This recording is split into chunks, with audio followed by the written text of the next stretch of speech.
ఈ కార్యక్రమాన్ని వీక్షిస్తున్న వీక్షకులందరికీ ప్రభు అయిన యేసుక్రీస్తు నామమున శుభములు. వందనాలండి. సాయంత్రం కాల వందనాలు. మరి మీరందరూ కూడా ఎంతో ఆసక్తితో ఎదురు చూస్తున్న మా ఈ కార్యక్రమం మీ ముందుకు రానే వచ్చేసింది. ఈ కార్యక్రమం మొదలు పెట్టే ముందు నేను ముందుగా కొన్ని మాటలు మీతో పంచుకోవాలనుకుంటున్నాను. రోబోట్స్ అని మనకి ఇంతకు ముందు కొన్ని మిషన్ ద్వారా పనిచేసే పనిముట్లేం కానీ, లేకపోతే మనిషి ఆకారం లేకపోతే జంతువు ఆకారంలో ఉన్న రోబోట్స్ ఏం కానీ, వీటిని తయారు చేసుకొని మరి మనం ఎన్నో మ్యానుఫ్యాక్చరింగ్ ఫీల్డ్స్ లో మనం వీటిని యూజ్ చేసుకోవడం జరుగుతుంది. అంటే ఒక కార్ మ్యానుఫ్యాక్చరింగ్ కానీ, లేకపోతే స్పేర్ పార్ట్స్ మ్యానుఫ్యాక్చరింగే కానీ, లేకపోతే రా మెటీరియల్ ని ఒక ఫినిష్డ్ గూడ్ గా తయారు చేసేటప్పుడు మరి రోబోటిక్స్ అనేవి మనం యూజ్ చేసాం. కానీ ఇవన్నీ కేవలం మెకానికల్ రోబోట్స్ మాత్రమే. గత 2 శతాబ్దాల క్రితం మరి మానవ మనుగడలో ఒక భాగంగా మానవుడు ఏం చేస్తూ వచ్చాడంటే, ఈ మెకానికల్లీ పనిచేస్తున్న ఈ రోబోట్స్ కి ఒక ఆర్టిఫిషియల్ ఇంటెలిజెన్స్, కృత్రిమంగా పనిచేసే ఆ ఎబిలిటీని దానికి ఇవ్వడానికి మన ఈ సాఫ్ట్వేర్స్ ఎన్నో వాటిని ఇంప్రొవైజ్ చేసి ఆ ఆర్టిఫిషియల్ ఇంటెలిజెన్స్ ద్వారా అవి పనిచేసే విధంగా మరి ఈ కాలంలో మనం ఎన్నో రోబోట్స్ ని చూస్తూ వచ్చాం. దానికి కాన్సిక్వెన్స్ గా ఏం జరిగిందంటే, ఈ రోబోట్స్, ఈ ఆర్టిఫిషియల్ ఇంటెలిజెన్స్ ఉన్న ఈ రోబోట్స్ ఏం కానీ, అంటే మెకానికలీ ఆ రోబోట్ అయి ఉండనక్కర్లేదు. It may be software also, or it may be something like ఒక హ్యూమన్ షేప్ లో ఉండొచ్చు, లేకపోతే ఒక యానిమల్ లా ఉండొచ్చు. దేనికైతే ఆర్టిఫిషియల్ ఇంటెలిజెన్స్ మన సైంటిస్ట్ ఇచ్చారో అవి సొంతగా ఆలోచించడం మొదలు పెట్టడమే కాకుండా వాటితో అవి మరి సంభాషణలు కూడా వాటి భాషలో చేసుకుంటున్నాయి. అవి ఏమైనా సంభాషణ చేసుకుంటున్నాయి అనేవి వాటి సీక్రెట్ కోడ్ లాంగ్వేజ్ ఏదైతే ఉందో అవి మన సైంటిస్టులు కనిపెట్టలేకపోయారు. తర్వాత మరి వాటి ఆ సీక్రెట్ లాంగ్వేజ్ ఏదైతే ఉందో దాన్ని ఇంకా అవి డెవలప్ చేసుకోకుండా ఉండడానికి ఆ ప్రోగ్రామ్స్ టర్మినేట్ చేయడం కూడా జరిగింది.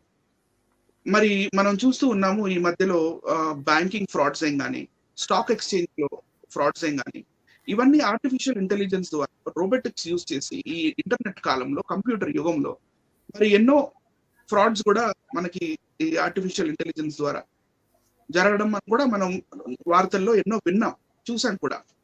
సో ఇవన్నీ ఏంటి, మానవ మనుగడకి ఇవి పనికొచ్చే విధంగా ఉన్నాయా, లేకపోతే ఇది మానవ మనుగడకి ఒక డేంజర్ బెల్ లా ఉందా? అసలు బైబిల్ ఏం చెప్తుంది? ఈ రోబోటిక్స్, మెకానికల్ రోబోట్స్ దాకా సరే, వీటికి ఆర్టిఫిషియల్ ఇంటెలిజెన్స్ ఇవ్వడం వల్ల వీటి వల్ల మానవ జాతికి ఏదైనా ప్రమాదం పొంచి ఉందా అని ఈ రోజు నా గెస్ట్ స్పీకర్ అయిన పాస్టర్ జాన్ కోయ గారిని అడిగి తెలుసుకుందాం. పాస్టర్ జాన్ కోయ గారు, వెల్కమ్ అండి. వందనాలండి. మంచి విషయాన్ని తీసుకొచ్చారు, ప్రేక్షకుల ముందుకి మనం తీసుకొచ్చామని చెప్పాలి. మానవుడి యొక్క ఆలోచనలో నుంచి పుట్టిన మరొక అద్భుతమైన విషయమే ఆర్టిఫిషియల్ ఇంటెలిజెన్సీ, మన టాపిక్ టైటిల్.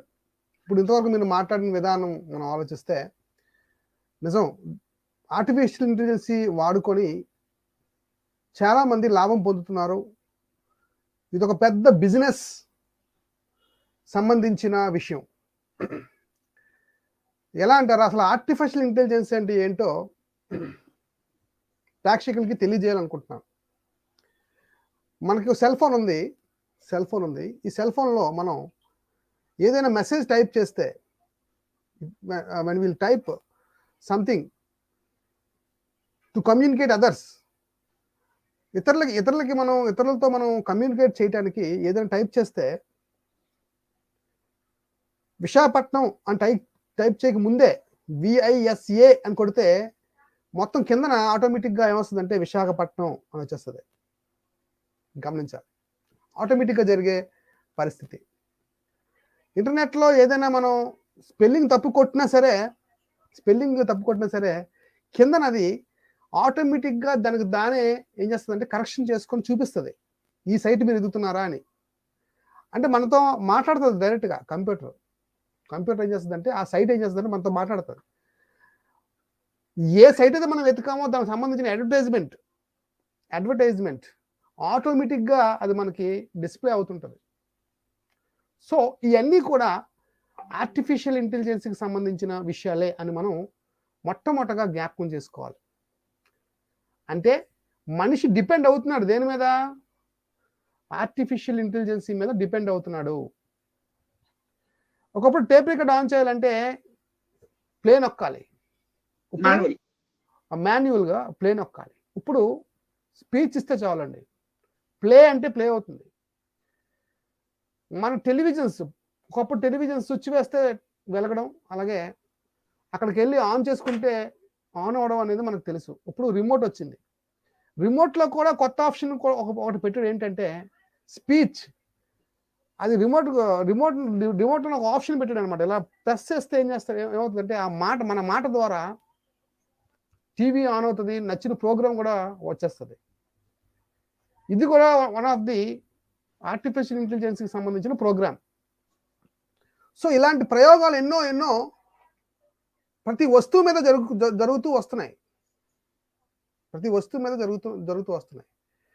మరి ఇది మానవ మనుగడకి ఏమైనా ప్రమాదం తెచ్చిపెడుతుందా అనేది మనం టాపిక్లోకి వెళ్ళి చూడాలి. అసలు ఈ ఆర్టిఫిషియల్ ఇంటెలిజెన్స్ అంటే ఏంటి, ఇందులో ఎన్ని రకాలు ఉన్నాయి, ఇది ఎంత పెద్ద బిజినెస్ ప్రపంచానికి ముందు నేను చూపించాలని అనుకుంటున్నాను. ఓకే అండి, మన పీపీటీలోకి మనం ముందు వెళ్దాం. ఇంకేమైనా మాట్లాడతారా బ్రదర్? ముందు మీరు ప్రెజెంటేషన్ ఇచ్చేటప్పుడు నాకు డౌట్స్ వస్తే నేను డౌట్స్ అడుగుతాను సార్. ఖచ్చితంగా. Okay, right.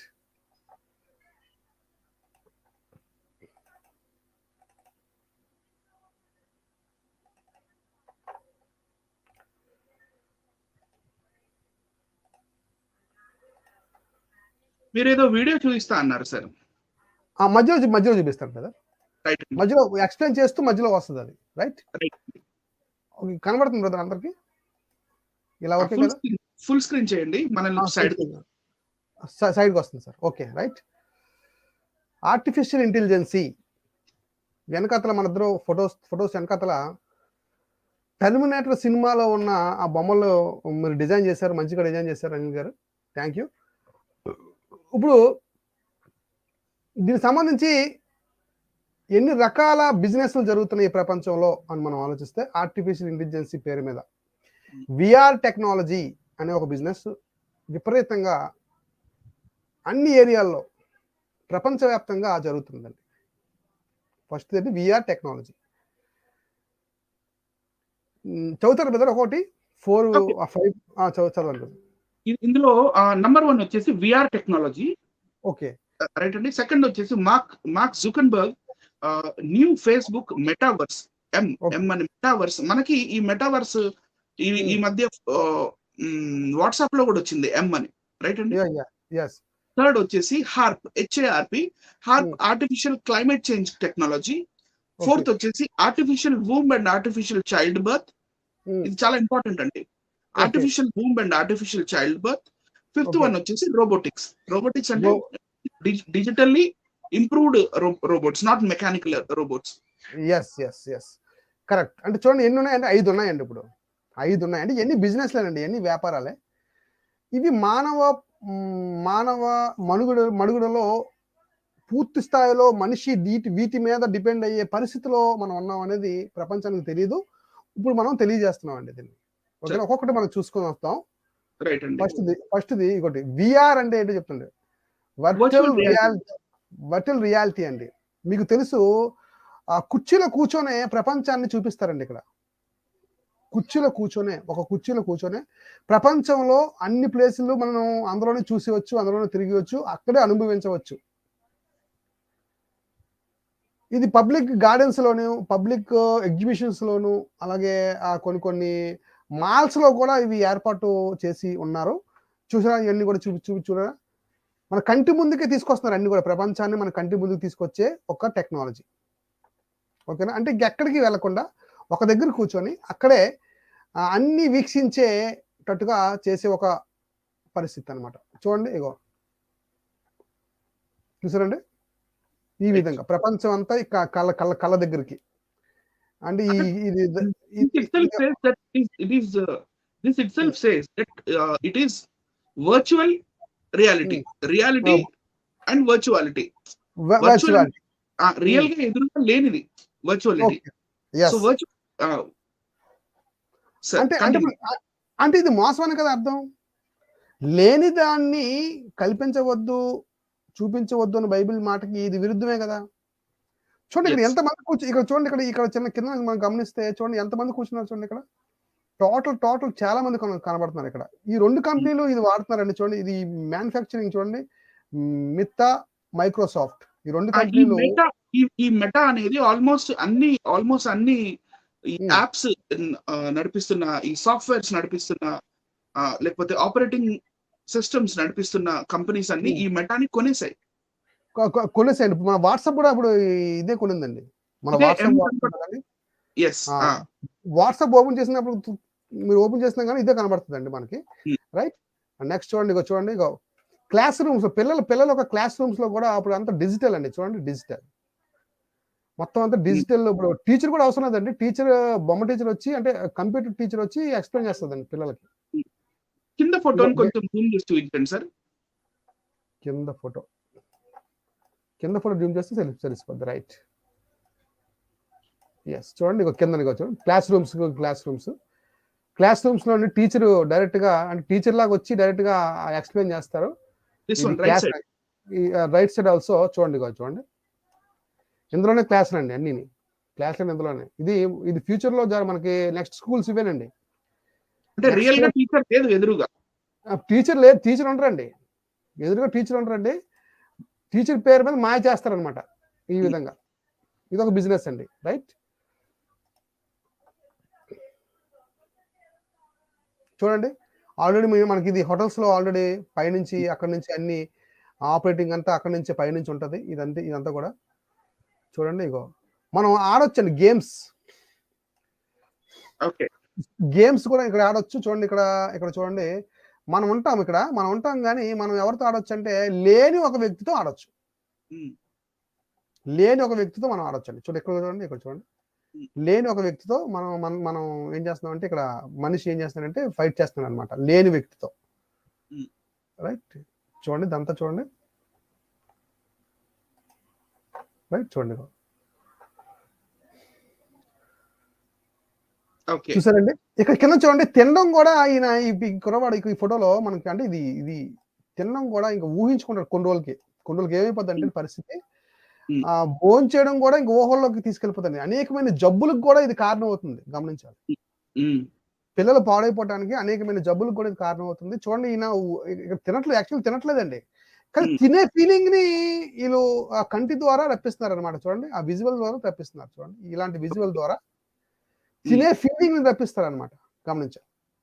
ఓకే, అంటే ఇందులో మోసాన్ని గమనించాలి మీరు, రైట్. ఇగో చూడండి చూడండి యాప్స్ మీద చెప్పారు కదండి. యాప్స్ అన్ని కూడా ఇన్స్టాగ్రామ్ కావచ్చు, ట్విట్టర్ కావచ్చు, ఇవన్నీ ఒక తలలోకి ఎక్కిస్తున్నారు అనమాట మనకి. జాగ్రత్తగా తలలోకి ఎక్కిస్తున్నారు. ఈ కాలం కుర్రకారు బ్రెయిన్ లో అన్ని ఇవే ఉన్నాయి.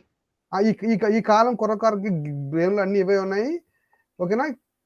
సో నెక్స్ట్ మనం రోబోస్ దగ్గరికి వెళ్దామండి. రోబోస్ లోకి వెళ్తే చూడండి, దిస్ ఈజ్ సోఫియా అండి. సోఫియా అనే రోబోని తయారు చేశారు మనం కదా, అందరికీ తెలుసు, న్యూస్లో చూస్తాము.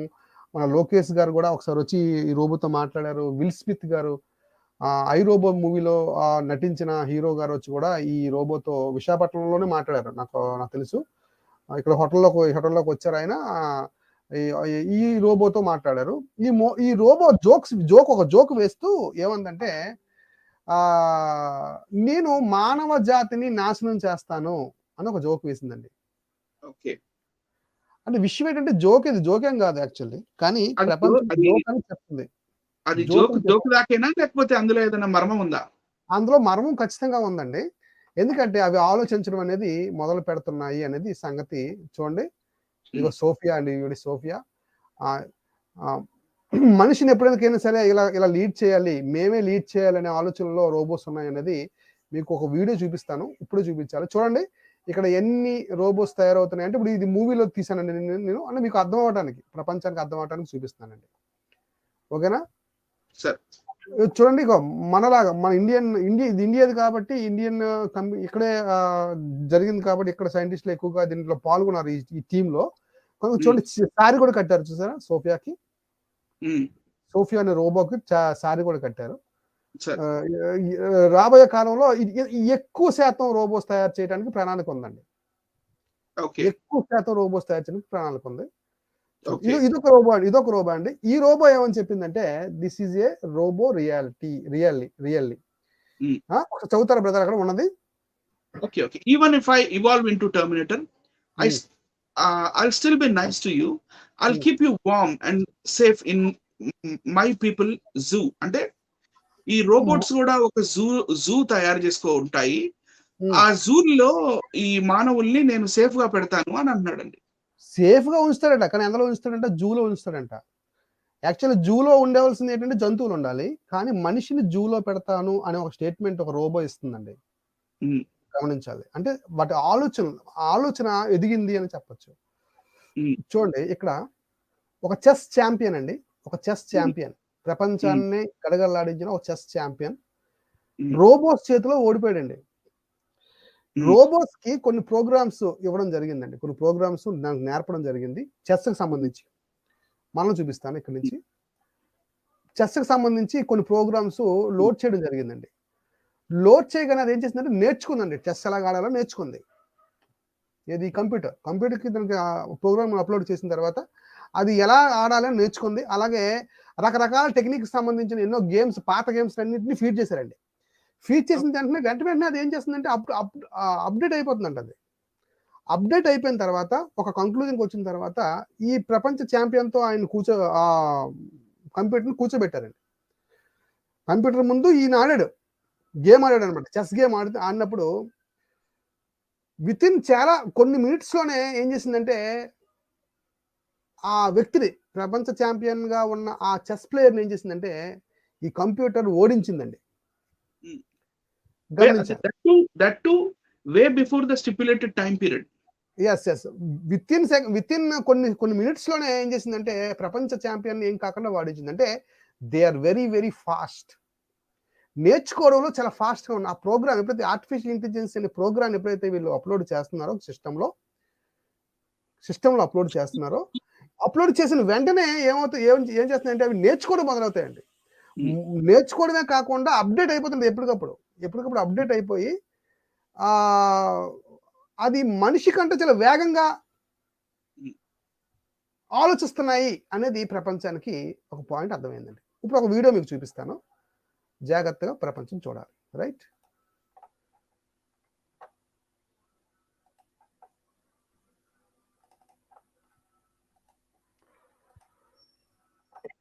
జూన్లో ఫేస్బుక్కి చెందిన కొంతమంది ఇంజనీర్స్ ఏఐతో పనిచేసే 2 అడ్వాన్స్డ్ చాట్ బోట్స్ ని తయారు చేశారు. కొన్ని వెబ్సైట్లు లేదా యాప్స్ గనక మీరు చూస్తే మనం మెసేజ్ చేసిన వెంటనే అవతల నుండి ఆటోమేటిక్ గా రిప్లై వస్తుంది. అవే చాట్ బోట్స్. మనం అవతల వైపున ఒక మనిషితో మాట్లాడుతున్నాం అనుకుంటాం, కానీ మనం మాట్లాడేది ఓ కంప్యూటర్తో. కొన్ని వందల అల్గారిథం కోడ్స్ తో పనిచేసే మిషన్. ఫేస్బుక్ కూడా ఇలాగే మనుషులతో అన్ని రకాల ఎమోషన్స్ తో మాట్లాడే విధంగా 2 రోబోలను తయారు చేసింది. వాటి పేర్లు బాబ్ మరియు ఆలిస్. వీటి యొక్క కమ్యూనికేషన్ స్కిల్స్ ని ఇంప్రూవ్ చేయడానికి వాటిని ఒకదానితో ఒకటి మాట్లాడుకునేలా చేశారు. కానీ ఈ 2 రోబోలు వాటికి ఇచ్చిన కోడ్స్ కి విరుద్ధంగా ఇచ్చిన లాంగ్వేజ్ లో కాకుండా ఓ కొత్త లాంగ్వేజ్ తో మాట్లాడుకోవడం స్టార్ట్ చేశాయి. అవి ఏం మాట్లాడుకున్నాయో మీరు ఇక్కడ చూడొచ్చు. ఫేస్బుక్ ఇంజనీర్స్ కి ఇవి ఏం మాట్లాడుకుంటున్నాయో అర్థం కాలేదు. రీసెర్చ్ తర్వాత తెలిసింది ఏంటంటే ఈ 2 రోబోలు వాటంతటవే మనిషి యొక్క ప్రమేయం లేకుండా ఒక కొత్త లాంగ్వేజ్ ని క్రియేట్ చేసుకుని వాటి భాషలో మనుషులకు అర్థం కాని విధంగా మాట్లాడుకున్నాయి. ఒక కొత్త భాషను డెవలప్ చేసుకోవడం అంటే అంత ఆషామాషి విషయం కాదు. ఈ 2 రోబోలు తమకున్న న్యూరల్ నెట్వర్క్ ద్వారా ఒక కొత్త భాషను డెవలప్ చేసుకున్నాయి. ఇది జరిగిన కొన్ని రోజులకే ఫేస్బుక్ ఈ 2 ప్రోగ్రాములను బలవంతంగా క్లోజ్ చేసింది.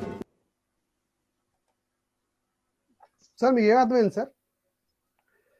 డేంజర్ బెల్లే నాకైతే డేంజర్ బెల్ మోగుతున్నట్టుగానే అనిపించింది సార్. ఓకే. అంటే మీకు ఏం అర్థమైంది? ఏం చెప్పారు? ఎక్స్‌ప్లనేషన్‌లో ఏం చెప్పారని సమాజానికి తెలియజేస్తారని? నేను ఇందాక ఇంట్రడక్షన్ పార్ట్ లో ఇచ్చినట్టుగానే Facebook they have developed Bob and Alice అని 2 సాఫ్ట్‌వేర్స్ తయారు చేశాయి. మనం ఏదైతే మాట్లాడతామో, మనం ఏదైతే కమాండ్స్ ఇస్తామో వాటికి రెస్పాండ్ అవ్వడానికి కోసం అని వాళ్ళు ఈ ఫేస్బుక్ మార్క్ జుకర్బర్గ్ వాళ్ళు దీన్ని చేశారు. కానీ మధ్యలో ఏమైందంటే ఇవి ఆర్టిఫిషియల్ ఇంటెలిజెన్స్ వల్ల ఉండడం వల్ల ఇవి ఆలోచించడం మొదలుపెట్టాయి. యాహ్! ఆలోచించడం మొదలుపెట్టి ఇక వీటి మధ్యలో ఇవి మాట్లాడుకోవటం మొదలుపెట్టాయి. Alice and Bob. యాహ్! మనం ఆలిస్ అండ్ బాబ్ అని పెట్టాం పేరు, కానీ ఓకే. వాటి ఫీడింగ్ ప్రకారము, వాటి థింకింగ్ ప్రకారం వాటి కోడ్స్ అవి వేరు. హ్మ్. సో అవి ఆలోచించడం మొదలు పెట్టాయి కాబట్టి వాటికంటూ ఒక సీక్రెట్ కోడ్ లాంగ్వేజ్ అనేది ఈ క్రియేట్ ఈ చేస్తుంది. రెండు బాబ్ అండ్ ఆలిస్ ఈ ఇద్దరు కూడా సీక్రెట్ కోడ్ లాంగ్వేజ్ ఒకటి డెవలప్ చేసుకున్నాయి. హ్మ్. అది డెవలప్ చేసుకుంటున్నాయి కానీ అది మనకు తెలియలా, హ్యూమన్ ఓకే. మనిషికి తెలియదు. అంటే హ్యూమన్స్ కి తెలియకుండానే డెవలప్ చేసుకున్నాయంట అవి చూడండి. చేసేసుకొని then they have started communicating with each other. Yes. Yes. దీంతో అది కమ్యూనికేట్ చేసుకుంటూ ఉన్నాయి. ఓకే. సో ఏమని కమ్యూనికేట్ చేసుకున్నాయి అనేవి మనం డీకోడింగ్, ఒకవేళ మన శాస్త్రవేత్తలు కానీ డీకోడింగ్ చేస్తే అది ఎలాగో అవి కమ్యూనికేట్ చేసుకుంటున్నవి సీక్రెట్ లాంగ్వేజ్ లో కాబట్టి ఒక క్లారిటీతో అవి ఏమని కమ్యూనికేట్ చేసుకున్నాయో మన శాస్త్రవేత్తలు చెప్పలేకపోయారు. అదేండి విచిత్రం. అది చెప్పలేకపోవడం వల్ల ఇది మరి మానవాళికి అది మంచి సూచననిస్తుందా లేకపోతే ప్రమాద గంటికలు మోగుతున్నాయా అనేవి మనకి క్లారిటీ లేదు. కాబట్టి ఆ ఫేస్బుక్ వాళ్ళు ఈ 2 ఆర్టిఫిషియల్ ఇంటెలిజెన్స్ ఉన్న ఈ 2 సాఫ్ట్వేర్స్ ని టర్మినేట్ చేయడం జరిగింది అనేది నాకు ఈ వీడియో ద్వారా అర్థమైంది ఇప్పటిదాకా.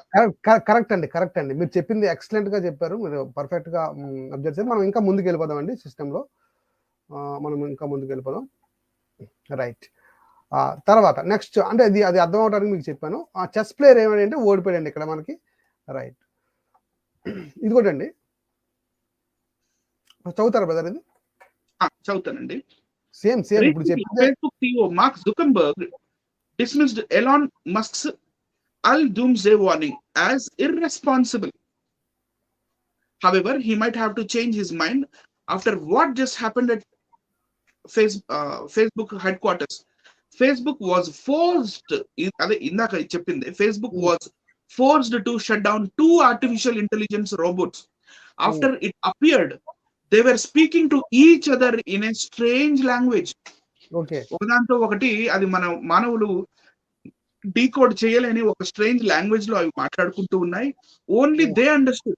ఈ భాషని కేవలం అవి మాత్రమే అర్థం చేసుకోగలుగుతున్నాయి, కానీ మానవులైన మనం అర్థం చేసుకోలేకపోయాం. Researchers notice that the robots nicknamed Bob and Alice had started to make up their own code words. వాటి ఓన్ కోడ్ లాంగ్వేజ్ లో అవి మాట్లాడుతున్నాయి అనేది వీళ్ళు కనుక్కున్నారండి. కనుక్కొని షట్ డౌన్ కూడా చేసేసారు. ఎస్ అంటే ప్రమాదం. మరొకటి చూద్దామండి. ఇది artificial womb and artificial child birth. అంటే టెక్నాలజీ ఎంత ఎత్తుకు ఎదిగిపోయిందంటేనండి చూడండి, ఆర్టిఫిషియల్ వూమ్స్ కూడా తయారు చేయడం మొదలు పెడుతున్నారు. తల్లి గర్భంలో పెరగవలసిన పిండాలు దైవ విరుద్ధంగా artificial womb, artificial child birth అనేది సైంటిస్టులు ఆలోచిస్తున్నారు. ఇది మొదలవుంది అన్నట్టుగా ఒక సూచన ప్రపంచంలో కనబడుతుందండి. చూడండి, ఈ ఫొటోస్ అన్ని దానికి సంబంధించినవేనండి. Artificial womb and artificial child. ఇది కూడా one of the artificial intelligence కి సంబంధించిన ఒక ప్రక్రియ. చూడండి, ఫస్ట్ ప్రయోగం ఇలాంటి జంతువుల మీద చేశారండి. ఇది జంతువుల మీద ప్రయోగాలు జరిగిపోయాయి సార్, ఆల్రెడీ జరిగిపోయాయి. చూపిస్తాను, ప్రపంచం చూపిస్తాను. జంతువుల మీద జరిగిపోయాయి. నెక్స్ట్ ఇగో చూడండి, మానవుల మీద జరుగుతున్నాయి. గమనించారా? మానవుల మీద జరుగుతున్నాయి. ఇక చూడండి, ఇగో ఇక్కడ ఇది జంతువులకు సంబంధించింది, ఇది మనుషులకు సంబంధించింది. గమనించండి, ఇది కూడా one of the artificial intelligence. ఇప్పుడు ఆర్టిఫిషియల్ ఇంటెలిజెన్స్ అంటే ఏంటి అనేది ఒక ఎక్స్ప్లెనేషన్ ఇద్దామని నేను అనుకున్నానండి. కంప్యూటర్ మనందరికీ తెలుసు, చిన్నప్పటి నుంచి మనం నేర్చుకున్నదే. ఫస్ట్ జనరేషన్ కంప్యూటర్ ఎలా పనిచేసింది, ఉమ్, ఎలా మొదలైంది అంటే 1946 టు 1959లో వ్యాక్యూమ్ ట్యూబ్స్ తో ఈ కంప్యూటర్ అనేది మొదలైందండి. Vacuum tubes. Okay. Second generation computers వచ్చేసరికి 1959 నుంచి 1965 వరకు ట్రాన్సిస్టర్స్ యూజ్ చేశారండి. సార్, ఈ వాక్యూమ్ ట్యూబ్స్ అంటే ఏంటో నేను చెప్పాలనుకుంటున్నాను. చెప్పండి ఎక్స్ప్లెయిన్ చేయండి. ఈ వాక్యూమ్ ట్యూబ్స్ అంటే ఏమి లేదండి. ఉమ్, మన పెద్ద వయస్కులు ఎవరన్నా మన ఈ కార్యక్రమం చూస్తుంటే అంటే 50, 60, 70 సంవత్సరాలు లేకపోతే 40 ఏళ్ళు దాటిన వాళ్ళు పాత కాలంలో ఇంత పెద్ద పెద్ద రేడియోలు ఉండేవి, గుర్తుందా సార్? రేడియో, పెద్ద రేడియోలు ఉండేవి. అవును. పెద్ద డబ్బా లాంటి రేడియోలు ఉండేవి. ఓకే. ఆ రేడియోలో రకరకాల బల్బులు లాంటివి ఉండేవి. ఎస్. ఆ రేడియో ఓపెన్ చేసి మనం చూస్తే గనక బల్బులు పెద్ద పెద్ద బల్బులు లాంటివి ఉండేవండి. గ్లాస్ తో తయారు చేసిన బల్బ్స్ లాంటివి ఉండేవి. ఎస్. అవే ఆ వాక్యూమ్ ట్యూబ్స్ అండి. Vacuum tubes. ఓకే. తర్వాత ట్రాన్సిస్టర్స్ వచ్చాయి. ఓకే. దాని తర్వాత చెప్పండి.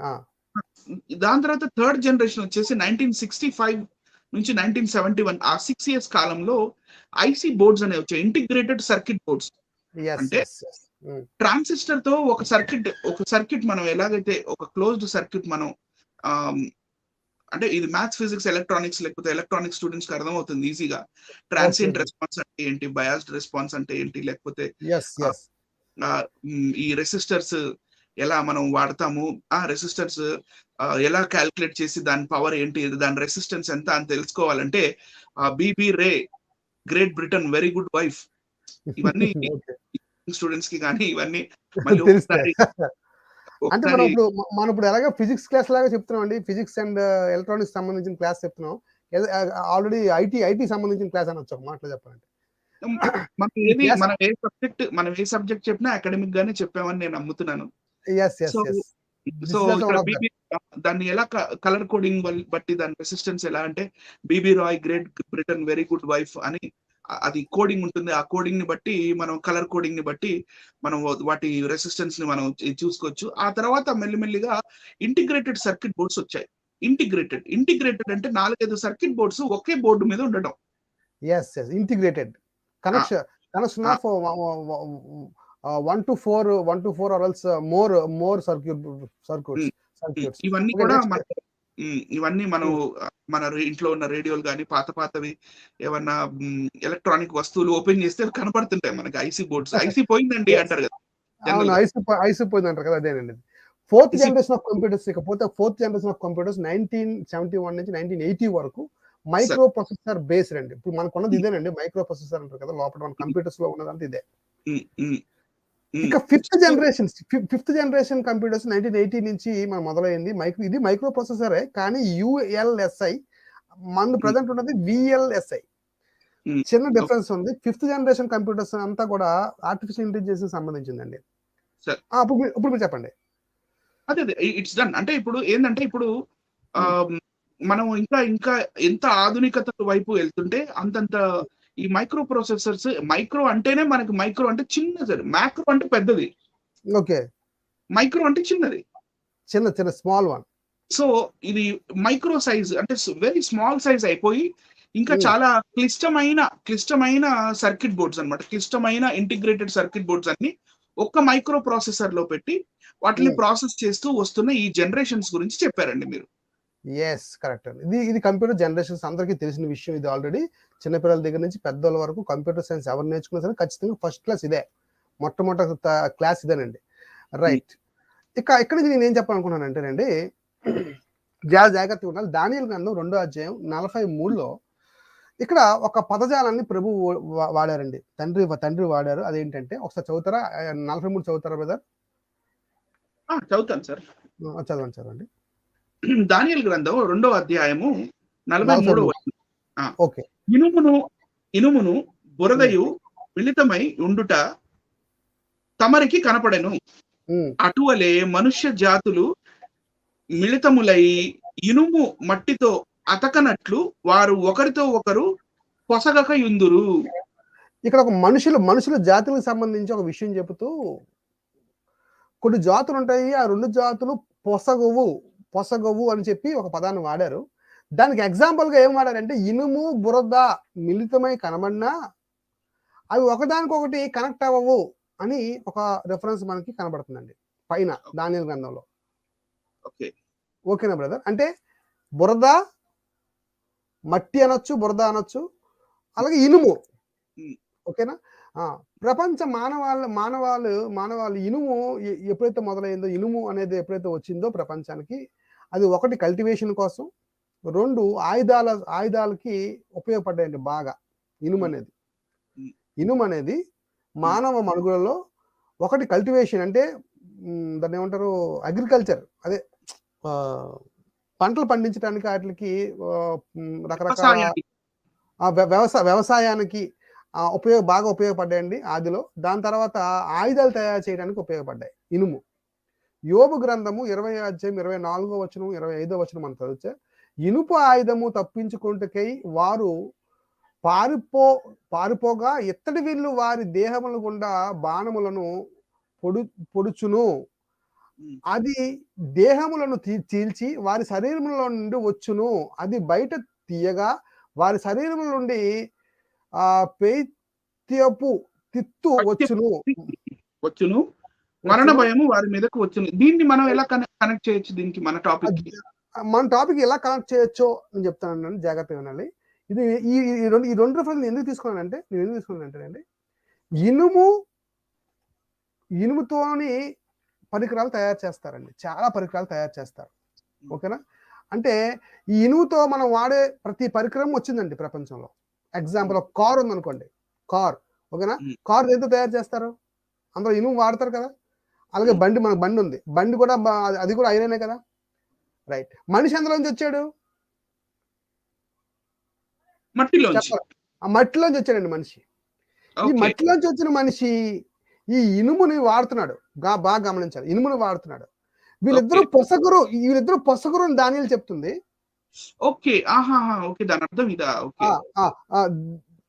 వీరిద్దరూ పొసగురు అని దానియేలు చెప్తుంది. పైగా అవి ఆయుధాలు మనిషిని చంపుతాయి అని చెప్తుంది బైబిల్. ఆ పాయింట్ తీసుకున్నాను అనమాట. ఎగ్జాంపుల్, ప్రపంచంలో మనుషులు ఎక్కువ శాతం ఎలా చనిపోతారో చెప్పండి? ఎక్కువ శాతం అండి జబ్బులతో చనిపోవాలి తక్కువ అండి, కానీ యాక్సిడెంట్ లో చనిపోవాలి ఎక్కువ అండి.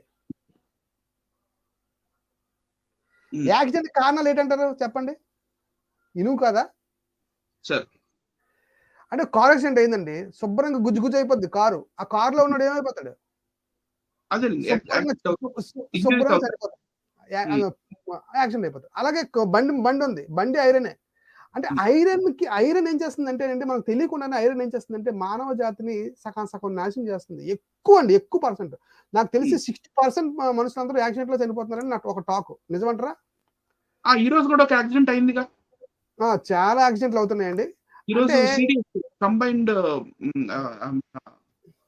మన army chief, retired army chief ఈ రోజు హెలికాప్టర్ యాక్సిడెంట్ రోజు సో ఒక దుర్ఘటన జరిగింది ఈ రోజు. అంటే ఐరన్ ఏమో మానవ జాతికి ఆయుధంగా మారింది.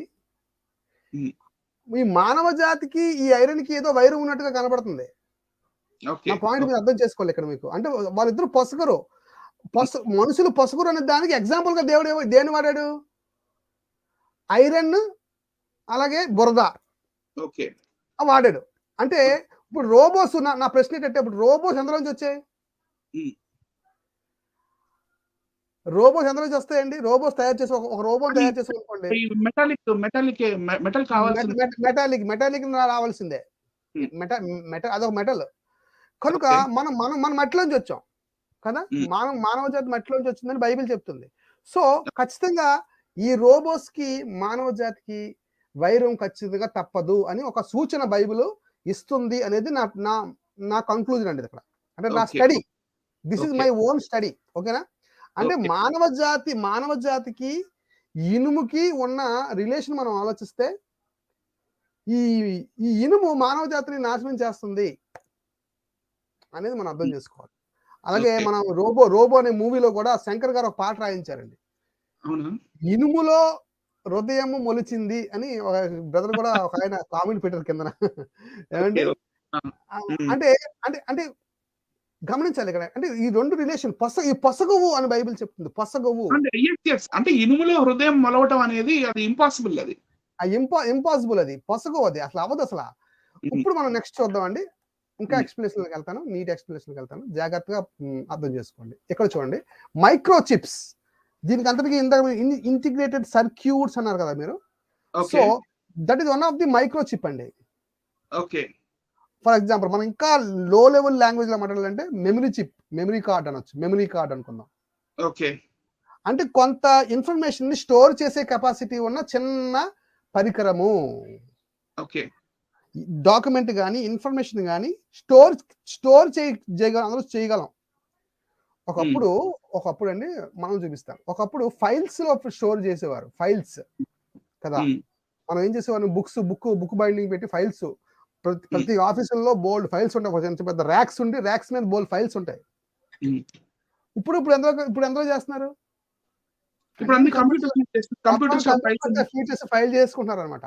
గమనించాలి, అంటే తేడా గమనించాలి.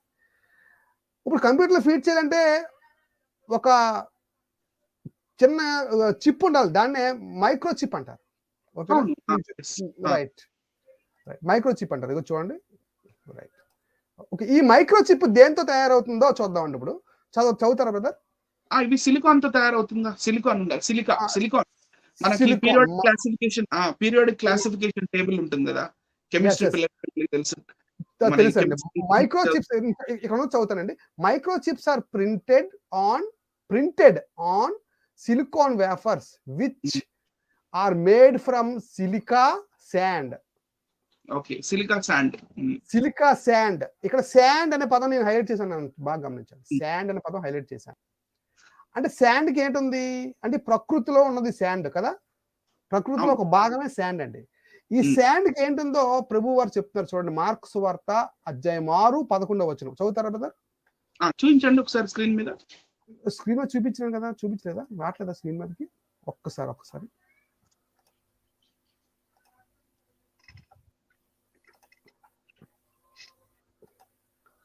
చూడండి. మైక్రో చిప్స్ ఆర్ ప్రింటెడ్, మళ్ళీ చదువుతానండి. Micro chips are printed on silicon wafers which are made from silica sand. Sand highlight చేశానండి ఇక్కడ.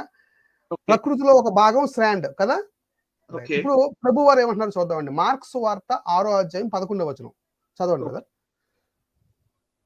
ఏ స్థలమందైనను జనులు మిమ్మల్ని చేర్చుకొనక మీ మాటలు వినకుంటే మీరు అక్కడి నుండి బయలుదేరినప్పుడు వారి మీద సాక్ష్యముగా ఉండుటకు మీ పాదముల కింద ధూళి దులిపివేయడి. ఇక్కడ వారి మీద సాక్ష్యముగా ఉండుటకు మీ పాదముల క్రింద ధూళిని దులిపివేయండి అన్నాడు. చూడండి, ధూళి సాక్ష్యం అట. ధూళి సాక్ష్యం అంటున్నాడు. చూడండి, వారి మీద సాక్ష్యం ఉండుటకు అని పదం వాడాడు. చూడండి, గమనించండి. అవును. అంటే ఇంగ్లీష్ బైబిల్లో టెస్ట్ మనీ అని ఉంది. టెస్ట్ మనీ అంటే ఈ ధూళి టెస్ట్ మనీ ఇస్తుందా? డస్ట్ విల్ గివ్ టెస్ట్ మనీయా? అది ఎలా ఇస్తుంది టెస్ట్ మనీ? ప్రభు వారు చెప్పారు కదా. మరి ఇక్కడ చూద్దాం. ఇంకా చూపిస్తాను రెఫరెన్స్. ఇలాంటి రెఫరెన్స్ ఇంకా చూపిస్తాను బైబిల్లో నుంచి. ఒకసారి చూద్దామండి. చూడండి, హబక్కు గ్రంథం 2వ అధ్యాయము. హబక్కు గ్రంథం 2వ అధ్యాయం 11వ చదవండి బ్రదర్. ఓకే. 2:11. గోడలలోని రాళ్ళు మొరపెట్టుచున్నవి, దూలములు వాటికి ప్రత్యుత్తరం ఇచ్చుచున్నవి. ఇదేంటి? చూడండి, గోడలు మాట్లాడుతున్నాయి అంటండి. గోడల్లో రాళ్ళు మాట్లాడుతున్నాయి. బాగా గమనించాలి. రాళ్ళు మాట్లాడుతున్నాయట. దూలములు వాటికి ప్రత్యుత్తరం ఇచ్చుచున్నవి. అంటే ప్రకృతిలో ఉన్న చాలా వస్తువులు, దేవుడు చేసిన వస్తువులు, అవి స్పందిస్తాయి అని బైబిల్ చెప్తుంది. అంటే ఇది ముందే ఉపమాన రీతిగా చెప్పినట్ట? ఉపమాన రీతిగా ముందే చెప్తున్నాడండి దేవుడు ఇక్కడ. అంటే స్పందిస్తున్నాయి. ఒక ధూళి సాక్ష్యంగా ఉంటుందని బైబిల్ చెప్పిందంటే అది అబద్ధం కాదు కదా. అబద్ధం ఖచ్చితంగా కాదు. ప్రభు వారు చెప్పారు. అది డైరెక్ట్ గా యేసు వారు స్పీచ్ అది. ఓకే. అంటే మనం చేసే ప్రతి పాపము, మనం చేసే ప్రతి విషయము రికార్డ్ అవుతుందండి. కెమెరా ఇదంతా కూడా. ఏది కెమెరా? ఈ ప్రకృతి అంతా కెమెరా. ఈ ప్రకృతి అంతా కెమెరా అండి. ఎగ్జాంపుల్ చూడండి. ఇప్పుడు చూడండి, మంచి రిఫరెన్స్ ఇస్తాను మీకు. యెహోషువ గ్రంథం 24వ అధ్యాయం 26, 27 చదవండి ఒకసారి. యెహోషువ 24, 26 and 27 కూడా రెండు చదవండి బ్రదర్. దేవుని ధర్మశాస్త్ర గ్రంథములలో ఆ వాక్యములను వ్రాయించి పెద్ద రాతిని తిప్పించి యెహోవా పరిశుద్ధ స్థలములో నన్ను సింధూర వృక్షము కింద దాని నిలబెట్టి ఉమ్, జనులందరితో ఇట్లా నేను ఆలోచించుడి, యెహోవా మనతో చెప్పిన మాటలన్నీ ఈ రాతికి వినబడెను గనుక ఉమ్, అది మన మీద సాక్ష్యముగా ఉండును. ఓహో, ఉమ్. Okay okay. ఓకే, మీరు మీ దేవుని విసర్జించిన ఎడల అది మీ మీద సాక్ష్యముగా ఉండును. ఇంత ఖచ్చితమైన రెఫరెన్స్లు ఇలాంటి బోల్డ్ చాలా ఉన్నాయండి. ఓకే, ఇలాంటి చాలా రెఫరెన్స్లు ఉన్నాయి. మన రోమియోలు రాసిన పత్రిక 8వ అధ్యాయం 19లో కూడా ప్రకృతి నేను చూస్తుంది అంటాడు. ఓకే. ప్రకృతి నేను చూస్తుంది అంటాడు అనమాట. ప్రకృతి నేను చూస్తుంది అంటాడు. గమనించాలి. అంటే ప్రకృతికి చూసే గుణం ఉంది, ప్రకృతికి రికార్డ్ చేసే గుణం ఉంది, బురద దులిపిమన్నాడంటే బురదకి రికార్డ్ చేసే గుణం ఉంది. గోడల్లో ఉన్న రాళ్ళు మొరపెట్టే గుణం ఉంది, దానికి మొరపెట్టే గుణం ఉంది బైబిల్ చెప్తుంది. గమనించాలి. అంటే ప్రకృతికి రికార్డ్ చేసే గుణం ఉంది. అందుకే మనిషి సిలికా నుంచి ఇసుకలో నుంచి ఏం చేశాడంటే మైక్రోచిప్ని తయారు చేశాడు. గమనించాలి. మైక్రోచిప్ని తయారు చేశాడు. ఈ మైక్రోచిప్ ఏం చేస్తుందంటే ఎవ్రీథింగ్ రికార్డ్ చేస్తుంది అనమాట. రికార్డ్ చేసే గుణం ఉంది కదా ఇసుక్కి. మరి ఇసుక్కి రికార్డ్ చేసే గుణం ఉంది కదా. అంటే దీన్ని బట్టి మనకి ఏం అర్థం అవుతుందంటే ఈ రికార్డ్ చేసిన గుణం ప్రకృతిలో ఉంది కనుక ఆ ప్రకృతిలోంచి మనిషి ఏం చేశాడంటే మైక్రోచిప్లు తయారు చేశాడు అనేది మనం ఫస్ట్ గమనించవలసిన విషయం అండి. ఓకేనండి. అది అందులోంచి ఏది తీసినా సరే, అందులోంచి తీసినా మైక్రోచిప్ ఎలా తయారు చేసినా సరే ఖచ్చితంగా అది ప్రకృతిలోంచి తీయాలి కదా.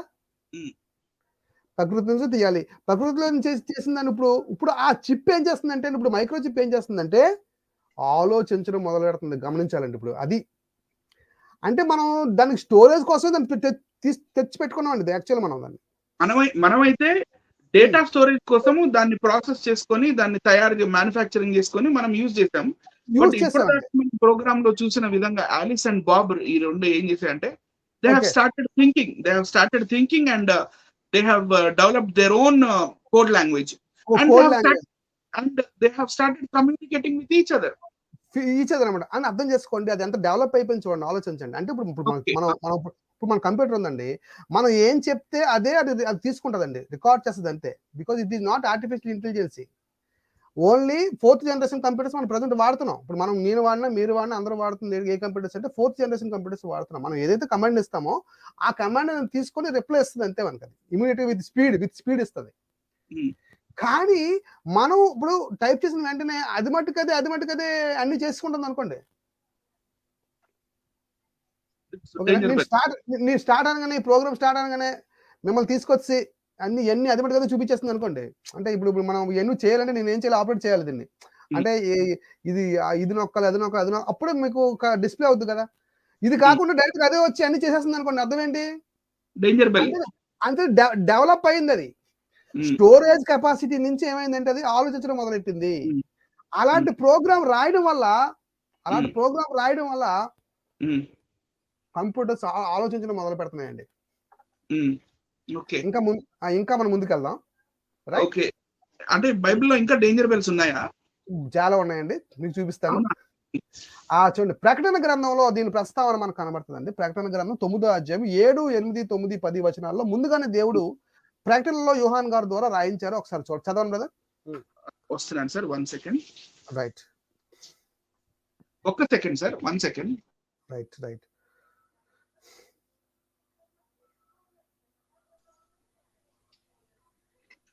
ప్రకటన గ్రంథం 9వ అధ్యాయం 7వ వచనం. ఆ మిడతల రూపములు యుద్ధమునకు మిడతల రూపములు అన్నాడు. డైరెక్ట్ మిడతలు అని చెప్పట్లేదే. మిడతలు కాదండి, మిడతలు కాదు, ఖచ్చితంగా మిడతలు కాదు, మిడతల రూపములు అన్నాడు. ఓకే. ఆ మిడతల రూపములు యుద్ధమునకు సిద్ధపరచబడిన గుర్రములను పోలి ఉన్నవి.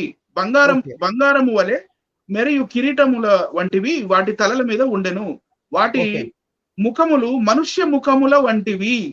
ఇక్కడ కాకండి, ఒకసారి ఆగండి బ్రదర్. ఇక్కడ ఏమనుందండి?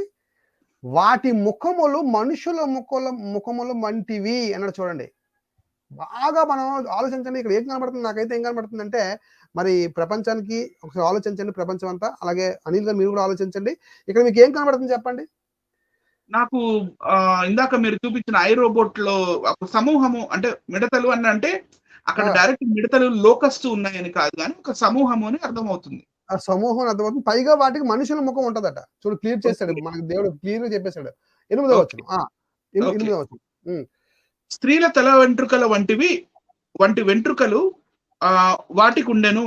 వాటి పండ్లు సింహపు కోరల వలె ఉండెను. రైట్. ఇనుప మైమరువులు వాటికి ఉండెను. వాటి రెక్కల ధ్వని యుద్ధమునకు పరిగెత్తునట్లు విస్తారమైన గుర్రపు రథముల ధ్వని వలె ఉండెను. తేళ్ల తోకల వంటి తోకలును కొండ్లును వాటికి ఉండెను. 5 నెలల వరకు వాటి తోకల చేత మనుషులకు హాని చేయుటకు వాటికి అధికారం ఉండెను. ఇది can you please explain this sir? ఇదంతా కూడా ఏంటంటేనండి, రోబోస్ కున్న క్యారెక్టర్స్ అన్ని ఇక్కడ కనబడతాయండి మనకి. మనిషికి హాని చేసేవి దానికి ఏటైతే ఉన్నాయో దానికి సంబంధించిన విషయాలన్నీ ఇక్కడ రాయబడ్డాయండి. ఇంకా దీనికి సంబంధించిన విషయాలు మనం విశేషంగా బాగా తెలుసుకోవాలంటే, ఇంకా బాగా క్లారిటీగా అర్థం అవ్వాలంటే, అంటే ప్రకటన గ్రంథం అంటే ఎలా ఉంటుందంటే అది ఒక మర్మ గ్రంథంగా కనబడుతుంది. ప్రకటన గ్రంథం అందులో విషయాలు అర్థం అవ్వాలంటే అవన్నీ కూడా రూపకలంకారంగా రాయబడిన విషయాలు అనమాట. ప్రకటన గ్రంథం ఎలా ఉంటుందంటే మిగతా గ్రంథాలు కాదండి అవి. ఇప్పుడు 65 పుస్తకాలు వేరు, ప్రకటన గ్రంథం 66వ పుస్తకం ప్రకటన గ్రంథం అండి. ఈ ప్రకటన గ్రంథం రూపకలంకారంగా రాయబడుతుంది. వాస్తవాన్ని చాలా చక్కగా ఒక కోడ్ లాంగ్వేజ్, ఒక మాట చెప్పండి, కోడ్ లాంగ్వేజ్ లో కానీ మనకు అర్థం అవుతుంది ఈ గ్రంథం. ఇక్కడ తోకలు అంటున్నాడు, కొండలు అంటున్నాడు, తర్వాత మనుషులు హాని అంటున్నాడు, దానికి అధికారం ఇవ్వబడింది అంటున్నాడు, ఇనుప మెరుపులు వంటి మెరుపులు వాటికి ఉండేది అంటున్నాడు, రెక్కలు అంటున్నాడు, యుద్ధం పరుగెత్తే విస్తారమైన గుర్రపు రథములు అంటున్నాడు. రథాలు అయితే కాదండి అవి, కోడ్ లాంగ్వేజ్. ఇదంతా కోడ్ లాంగ్వేజ్ అండి. ఇదంతా కూడా పైన మనకు క్లియర్ ఒక క్లారిటీ, ఒక వచనం ఏమవుతుంది, వాటి ముఖములు మనుషుల ముఖములు వంటివి, ఒక క్లారిటీ ఇచ్చాడండి. ఇప్పుడు నెక్స్ట్ వచనం చూద్దామండి.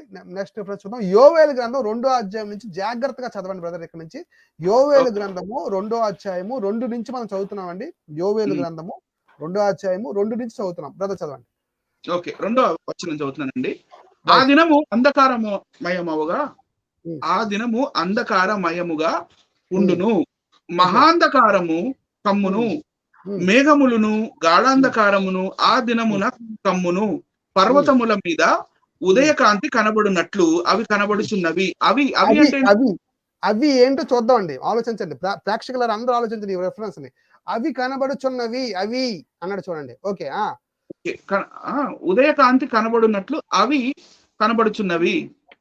అవి బలమైన ఒక్క గొప్ప సమూహము, ఇంతకు ముందు అట్టివి పుట్టలేదు, ఇక మీదట తరతరములకు అట్టివి పుట్టవు. పుట్టలేదు, పుట్టవట. ఓకే, ఇక్కడ ఆపండి, మళ్ళీ వద్దాం ఇక్కడికి. మనం సైన్స్ ఇంత డెవలప్ అయిన తర్వాత ఒకటి చెప్పండి బ్రదర్. సైన్స్ ఇంత డెవలప్ అయిపోయిన తర్వాత మానవుని యొక్క లాస్ట్ ఇన్వెన్షన్ ఏదైనా ఉందంటే అది ఆర్టిఫిషియల్ ఇంటెలిజెన్స్ అండి. సైంటిస్టులు అందరూ ఒప్పుకున్నది ఏంటంటే మనిషి పుట్టాక చాలా ఇన్వెన్షన్ జరిగింది, డిస్కవరీస్ జరిగాయి. ఎన్ని జరిగినప్పటికీ చిట్ట చివరి ఇన్వెన్షన్, చిట్ట చివరి డిస్కవరీ అనుకోండి, ఇన్వెన్షన్ అనుకోండి, ఏది అనుకోండి, చిట్ట చివరి ప్రయోగం ఏదైనా ఉందంటే అదేంటంటే ఆర్టిఫిషియల్ ఇంటెలిజెన్స్ అని సైంటిస్టులు ఒప్పుకుంటున్నారండి. ఇక్కడ దేవుడు ఏమంటున్నాడు, అట్టివి ముందు లేవట, తర్వాత ఉండవట అండి. తర్వాత ఉండవట అవి అట్టివి. గమనించాలి, అవి గుర్రాలు కాదు, రథాలు కాదు, అవి మిడతలు కాదు. గమనించాలి, ఇవేంటో ప్రేక్షకులు గమనించాలి. నాకైతే ఇక్కడ మాత్రం ఖచ్చితంగా రోబోట్స్ కనబడుతున్నాయి. మరి మీకేం కనబడుతున్నాయి మీరు చెప్పండి. ఓకే, చదవండి బ్రదర్. 3వ వచనం. వాటి ముందర అగ్ని మండుతున్నది, వాటి వెనక మంట కాల్చుచున్నది. అవి రాకమునుపు భూమి ఏదేను వనము వలె ఉండెను. అవి వచ్చి పోయిన తరువాత తప్పించుకొనిన దేదియు విడవబడక భూమి ఎడారి వలె పాడాయెను. చూడండి. ఓకే, వాటి రూపములు గుర్రముల రూపముల వంటివి, రౌతుల వలె అవి పరిగెత్తుచున్నవి. అంటే దే వర్ ఫాస్ట్ రన్నర్స్ అని చెప్తున్నాడా సార్? Fast runners. ఇప్పుడు సినిమా ఐరోబో సినిమా చూస్తే, ఇది ఐరోబో సినిమా చూసిన తర్వాత ఇది మనం చూసాం అనుకోండి, ఇది మనం చదివాం అనుకోండి, చాలా బాగా అర్థం అవుతుంది. ఇప్పుడు రోబో సినిమా మనం లాస్ట్ లో చాలా గ్రూప్ ఆఫ్ రోబోస్ ని పెట్టాడు అక్కడ శంకర్ గారు. ఆ సినిమాలో గ్రూప్ ఆఫ్ రోబోస్ ని పెట్టి అవి పరిగెట్టడం, పరుగులు తీయడం అని పెట్టాడు అక్కడ. చూడండి, అంటే ఇది చదివి తీసారేమో అనుకుంటున్నాను నేను. చదివి తీసారా లేకపోతే దేవుడు ముందుగానే చెప్పేశాడా? జరగబోయే సంగతిని చెప్పేశాడు అనేది మనకు బాగా ఆలోచిస్తే గానీ మనకి కోడ్ లాంగ్వేజ్, అది బైబిల్ కోడ్ లాంగ్వేజ్ ఇది. ఓకే. ఇప్పుడు రోబో కోడ్ లాంగ్వేజ్ మనకు ఎలాగ అర్థం అవుతావు, కనీసం బైబిల్ కోడ్ లాంగ్వేజ్ అని అర్థం చేసుకోండి. ఓకే. అది నా ఉద్దేశం. ఓకే, వాటి రూపములు గుర్రము రూపములు వంటివి, రౌతుల వలె అవి పరుగెత్తు వచ్చును. చదవండి బ్రదర్. ఓకే. 5వ వచనం, రథములు ధ్వని చేయునట్లు, కొయ్యకాలు అగ్నిలో కాలుచు ధ్వని చేయునట్లు, యుద్ధమునకు సిద్ధమైన శూరులు ధ్వని చేయునట్లు, అవి పర్వత శిఖరముల మీద గంతులు వేయుచున్నవి. పర్వత శిఖరాల మీద గంతులు వేయించినటువంటివి. Okay, next. ఓకే, మేబీ ఇవి అంటే ఈవెన్ నేనేమనుకుంటున్నానంటే సార్, ఒకసారి మనం చూపించండి సార్. Okay okay okay. నేనేమనుకుంటున్నా అంటే ఇందులోనే 2-3 రకాలు ఉన్నాయి సార్ ఈ యావేలు గ్రంథం. ఉన్నాయండి. ఇప్పుడు మీరు ఇందాక ఒక పదజాలం వాడారు ఏంటంటే కొన్ని జంతువు రూపాలు ఉంటాయండి, కొన్ని మిషనరీ. ఇప్పుడు system is itself artificial intelligence. ఇప్పుడు సిస్టమ్ ఇప్పుడు మనం అనుకున్న రూపంలో లేదు, కానీ it works, it can control us. మనం యాక్చువల్ ఇప్పుడు కంట్రోల్ చేస్తున్నాం కంప్యూటర్స్ ని, కానీ కంప్యూటర్స్ ఎప్పుడైతే మనల్ని కంట్రోల్ చేయడం స్టార్ట్ అయ్యిందో మనలో మన మరణ భయం స్టార్ట్ అవుతుంది. మీరు ఏదో చెప్పాలనుకుంటున్నారు? నా వీడియో స్టక్ అయింది సార్. మీ వీడియో స్టక్ అయిందా? నేను 1 సెకండ్ అవుట్ అయ్యి మళ్ళీ వస్తాను చూడండి. ఓకే, ఒకసారి వీడియో అప్లోడ్ ప్లే చేస్తానండి. జూన్లో ఫేస్బుక్ కి చెందిన కొంతమంది ఇంజనీర్స్ ఏఐతో పనిచేసే 2 అడ్వాన్స్డ్ చాట్ బోట్స్ ని తయారు చేశారు. కొన్ని వెబ్సైట్లు లేదా యాప్స్ గనక మీరు చూస్తే మనం మెసేజ్ చేసిన వెంటనే అవతల నుండి ఆటోమేటిక్ గా రిప్లై వస్తుంది. అవే చాట్ బోట్స్. మనం అవతల వైపున ఒక మనిషితో మాట్లాడుతున్నాం అనుకుంటాం, కానీ మనం మాట్లాడేది ఓ కంప్యూటర్ తో. కొన్ని వందల అల్గారిథం కోడ్స్ తో పనిచేసే మిషన్. ఫేస్బుక్ కూడా ఇలాగే మనుషులతో అన్ని రకాల ఎమోషన్స్ తో మాట్లాడే విధంగా 2 రోబోలను తయారు చేసింది. వాటి పేర్లు బాబ్ మరియు ఆలిస్. వీటి యొక్క కమ్యూనికేషన్ స్కిల్స్ ని ఇంప్రూవ్ చేయడానికి వాటిని ఒకదానితో ఒకటి మాట్లాడుకునేలా చేశారు. కానీ ఈ 2 రోబోలు వాటికి ఇచ్చిన కోడ్స్ కి విరుద్ధంగా ఇచ్చిన లాంగ్వేజ్ లో కాకుండా ఓ కొత్త లాంగ్వేజ్ తో మాట్లాడుకోవడం స్టార్ట్ చేశాయి. అవి ఏం మాట్లాడుకున్నాయో మీరు ఇక్కడ చూడొచ్చు. ఫేస్బుక్ ఇంజనీర్స్ కి ఇవి ఏం మాట్లాడుకుంటున్నాయో అర్థం కాలేదు. రీసెర్చ్ తర్వాత తెలిసింది ఏంటంటే ఈ 2 రోబోలు వాటంతటవే మనిషి యొక్క ప్రమేయం లేకుండా ఒక కొత్త లాంగ్వేజ్ ని క్రియేట్ చేసుకుని వాటి భాషలో మనుషులకు అర్థం కాని విధంగా మాట్లాడుకున్నాయి. ఒక కొత్త భాషను డెవలప్ చేసుకోవడం అంటే అంత ఆషామాషి విషయం కాదు. ఈ 2 రోబోలు తమకున్న న్యూరల్ నెట్వర్క్ ద్వారా ఒక కొత్త భాషను డెవలప్ చేసుకున్నాయి. ఇది జరిగిన కొన్ని రోజులకే ఫేస్బుక్ ఈ 2 ప్రోగ్రాములను బలవంతంగా క్లోజ్ చేసింది. Okay, right. సో సార్, ఇప్పుడు మీరు యావేలు గ్రంథంలోని 2వ అధ్యాయము 2వ వచనం ఒకసారి చూపించండి. మనల్ని సైడ్ కి పెట్టండి. నాకు ఇక్కడ 2-3 రకాలు కనపడుతున్నాయి సార్. ఒకే రకం నేను మనం అనలేం, ఎందుకంటే ఆ దినము అవి అని ఉంటుంది, లేకపోతే ఒక రకం జాతి ఒక టైప్ అని చెప్పట్లేదు. అవి ఒక గొప్ప సమూహము. ఆ సమూహంలో రకరకాలు ఉన్నాయండి. అంటే నేను ఇక్కడ ఏమనుకుంటున్నానంటే వాటి ముందర అగ్ని మండుచున్నది, వాటి వెనుక మంట కాల్చున్నది. అవి రకరకాల అవి రాకమునుపు భూమి ఏదేను వలె ఉన్నది. అంటే ఇక్కడ ఏదో డిస్ట్రక్షన్. సోల్జర్స్ గా మారిపోయాయండి అవి. ఇప్పుడు ప్రస్తుతానికి ఉన్న రోబోస్ ఏంటంటే just they are communicating with us అంతే. ఫ్యూచర్ లో వచ్చే రోబోస్ ఎలా ఉంటాయంటే దేర్ సోల్జర్స్ అన్నమాట. అంటే మానవ జాతిని నేనేం చెప్పాలనుకుంటున్నానంటే ఇప్పుడు మన ఇండియన్ సైంటిస్టే కాదు, వరల్డ్ సైంటిస్ట్ అందరూ ఏవైతే డిజిటల్లీ ఇంప్రూవైజ్డ్, చాలా ఇంప్రూవ్ అయిపోయిన ఆర్టిఫిషియల్ ఇంటెలిజెన్స్ చిప్స్ పెట్టబడిన మిసైల్స్ ఏవైతే ఉన్నాయో, ఓకే మిసైల్స్, మిసైల్స్ నేను ఎలాగో రక్షణ దళంలో పనిచేశాను కాబట్టి నాకు వాటి టార్గెట్ ఫిక్సింగ్ చేసినప్పుడు అది కరెక్ట్ గా ఎగ్జాక్ట్ అదే టార్గెట్ మీద ఎలా బంబార్డ్మెంట్ చేయాలి ఏంటి అనేది ఆ ప్రోగ్రామింగ్, ఆ ప్రాసెస్ ఇవన్నీ నాకు ఐడియా ఉంది కాబట్టి నాకు ఆలోచన ఇటువైపు వెళ్తుంది. కరెక్ట్. వాటి ముందర అగ్ని మండుచున్నది, వాటి వెనుక మంట కాల్చున్నది. అవి రాకమునుపు భూమి ఏదైనా వలం వలె ఉండెను. అవి వచ్చి పోయిన తరువాత తప్పించుకునేది ఏది విడువబడక భూమి ఎడారి వలె అయిపోయాను, ఎడారి వలె పాడాయను. అది కూడా ఒక రోబో అండి. ఇప్పుడు మీరు చెప్తున్న మిజైల్స్ ఓన్ గా ఆపరేట్ కనెక్షన్ ఉంటే అది కూడా it is also called one of the robo అండి. అంటే ఇప్పుడు మిసైల్స్ లో కూడా ఆర్టిఫిషియల్ ఇంటెలిజెన్స్ అనేది పెట్టారు, లేదని లేదు. పెట్టారంటే ఇది already one of the robo అంటే గూగుల్ మ్యాప్స్ యూజ్ చేస్తున్నాయి ఇప్పుడు. ప్రస్తుతం. ఎస్ అండి. ఇక్కడ ఇంకో పాయింట్ చెప్పాలనుకుంటున్నాను బ్రదర్. అదేంటంటే నా పరిశోధనలో ఏం తెలియదంటే ఈ ఆర్టిఫిషియల్ ఇంటెలిజెన్సీ ప్రోగ్రామ్ ఎప్పుడైతే ఫీడ్ చేస్తామో ఇవి ఏం చేస్తున్నాయంటే ఈ ఆర్టిఫిషియల్ ఇంటెలిజెన్సీ ఏం చేస్తుందంటే ఇంటర్నెట్లోకి వెళ్ళిపోయి, అంటే ఇట్ ఈస్ ఇంటర్నల్లీ కనెక్టెడ్ అండి. ప్రపంచ దేశాల్లో ఉన్న ఇంటర్నెట్ కి కనెక్ట్ అయి ఉంటుందండి ఆర్టిఫిషియల్ ఇంటెలిజెన్స్. బాగా గమనించాలి. ప్రపంచ దేశాల్లో ఉన్న ఇంటర్నెట్ కి సంబంధించి పూర్తి స్థాయిలో అన్ని కనెక్ట్ అయి ఉంటాయండి. ఈ ఆర్టిఫిషియల్ ఇంటెలిజెన్స్ అనే ఈ ప్రోగ్రామ్ ఏం చేస్తుందంటే మొత్తం ప్రపంచంలో ఉన్న నాలెడ్జ్ అంతా నేర్చుకుంటున్నాయట అండి. గమనించాలి. They are learning. ప్రజెంట్ మనకున్న పీరియడ్ లో they are in process in learning అండి. ఒకవేళ అవి న్యూక్లియర్ వెపన్స్ తయారు చేయడం నేర్చుకుంటే ఇంటర్నెట్ నుంచి, ఇంటర్నెట్ లో ఏం దొరకదు చెప్పండి? ఇంటర్నెట్ లో అన్ని దొరుకుతాయి. అన్ని బాంబులు తయారు దగ్గర నుంచి, గన్న తయారు దగ్గర నుంచి ఇంటర్నెట్ లో దొరకందంటే ఏమనుందా? లేదు, ఏం లేదు. అన్ని దొరుకుతాయి. ఇప్పుడు అవి నేర్చుకుంటే ఆర్టిఫిషియల్ ఇంటెలిజెన్స్ అని సొంతగా ఆలోచించే అవి మొత్తం నేర్చుకుంటే, మొత్తం అవి కంట్రోల్ చేస్తే ఇంటర్నెట్ ని, మొత్తం మానవ జాతిని కంట్రోల్ చేస్తే, మన ఫోన్స్ ని కంట్రోల్ చేస్తే, మనల్ని కూడా కంట్రోల్ చేసే పరిస్థితి వచ్చేస్తుందండి. ఇప్పుడు ఒకసారి మనల్ని చూపించండి సార్. మళ్ళీ ఇప్పుడు ఇక్కడ నేనేం చెప్పాలంటున్నాను, వన్ సెకండ్ ప్లీజ్ రిపీట్. ఎందుకంటే everybody is very very good. They are listening very carefully this topic. So please one second repeat, no problem. ఇప్పుడు వరల్డ్ డిఫెన్స్ ఫోర్సెస్ ఏవైతే ఉన్నాయో, ఈ డిఫెన్స్ ఫోర్సెస్ అన్ని కూడా ఆర్టిఫిషియల్ ఇంటెలిజెన్స్ మీద చాలా ఫోకస్ పెడుతున్నాయి. ఇప్పుడు ఎందుకంటే యుద్ధ విమానాలు నడిపించాల్సింది మానవులు. మానవులు యుద్ధ విమానం నడిపినప్పుడు మరి ఈ యుద్ధ విమానాల మీద ఉన్న మానవులు ఒకవేళ మిసైల్ వచ్చి కానీ దాన్ని హిట్ చేస్తే అక్కడ ఎయిర్ లోనే చనిపోవాలి.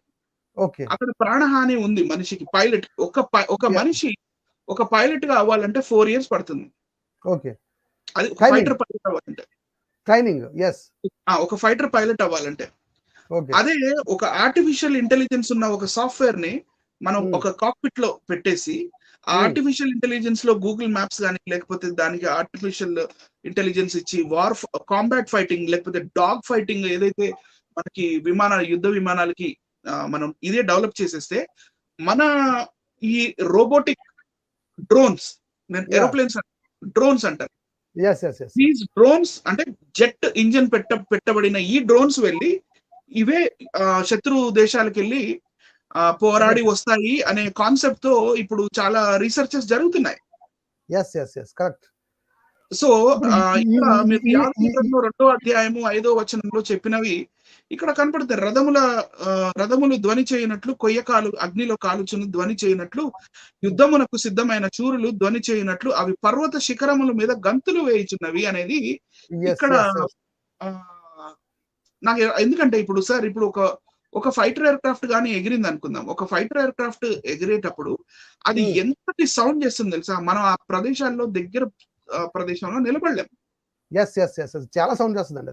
అంటే ఇట్ విల్ రోర్ లైక్ ఏంటి, ఒక 1000 సింహాలు వచ్చి ఒకేసారి రోరింగ్ అంటే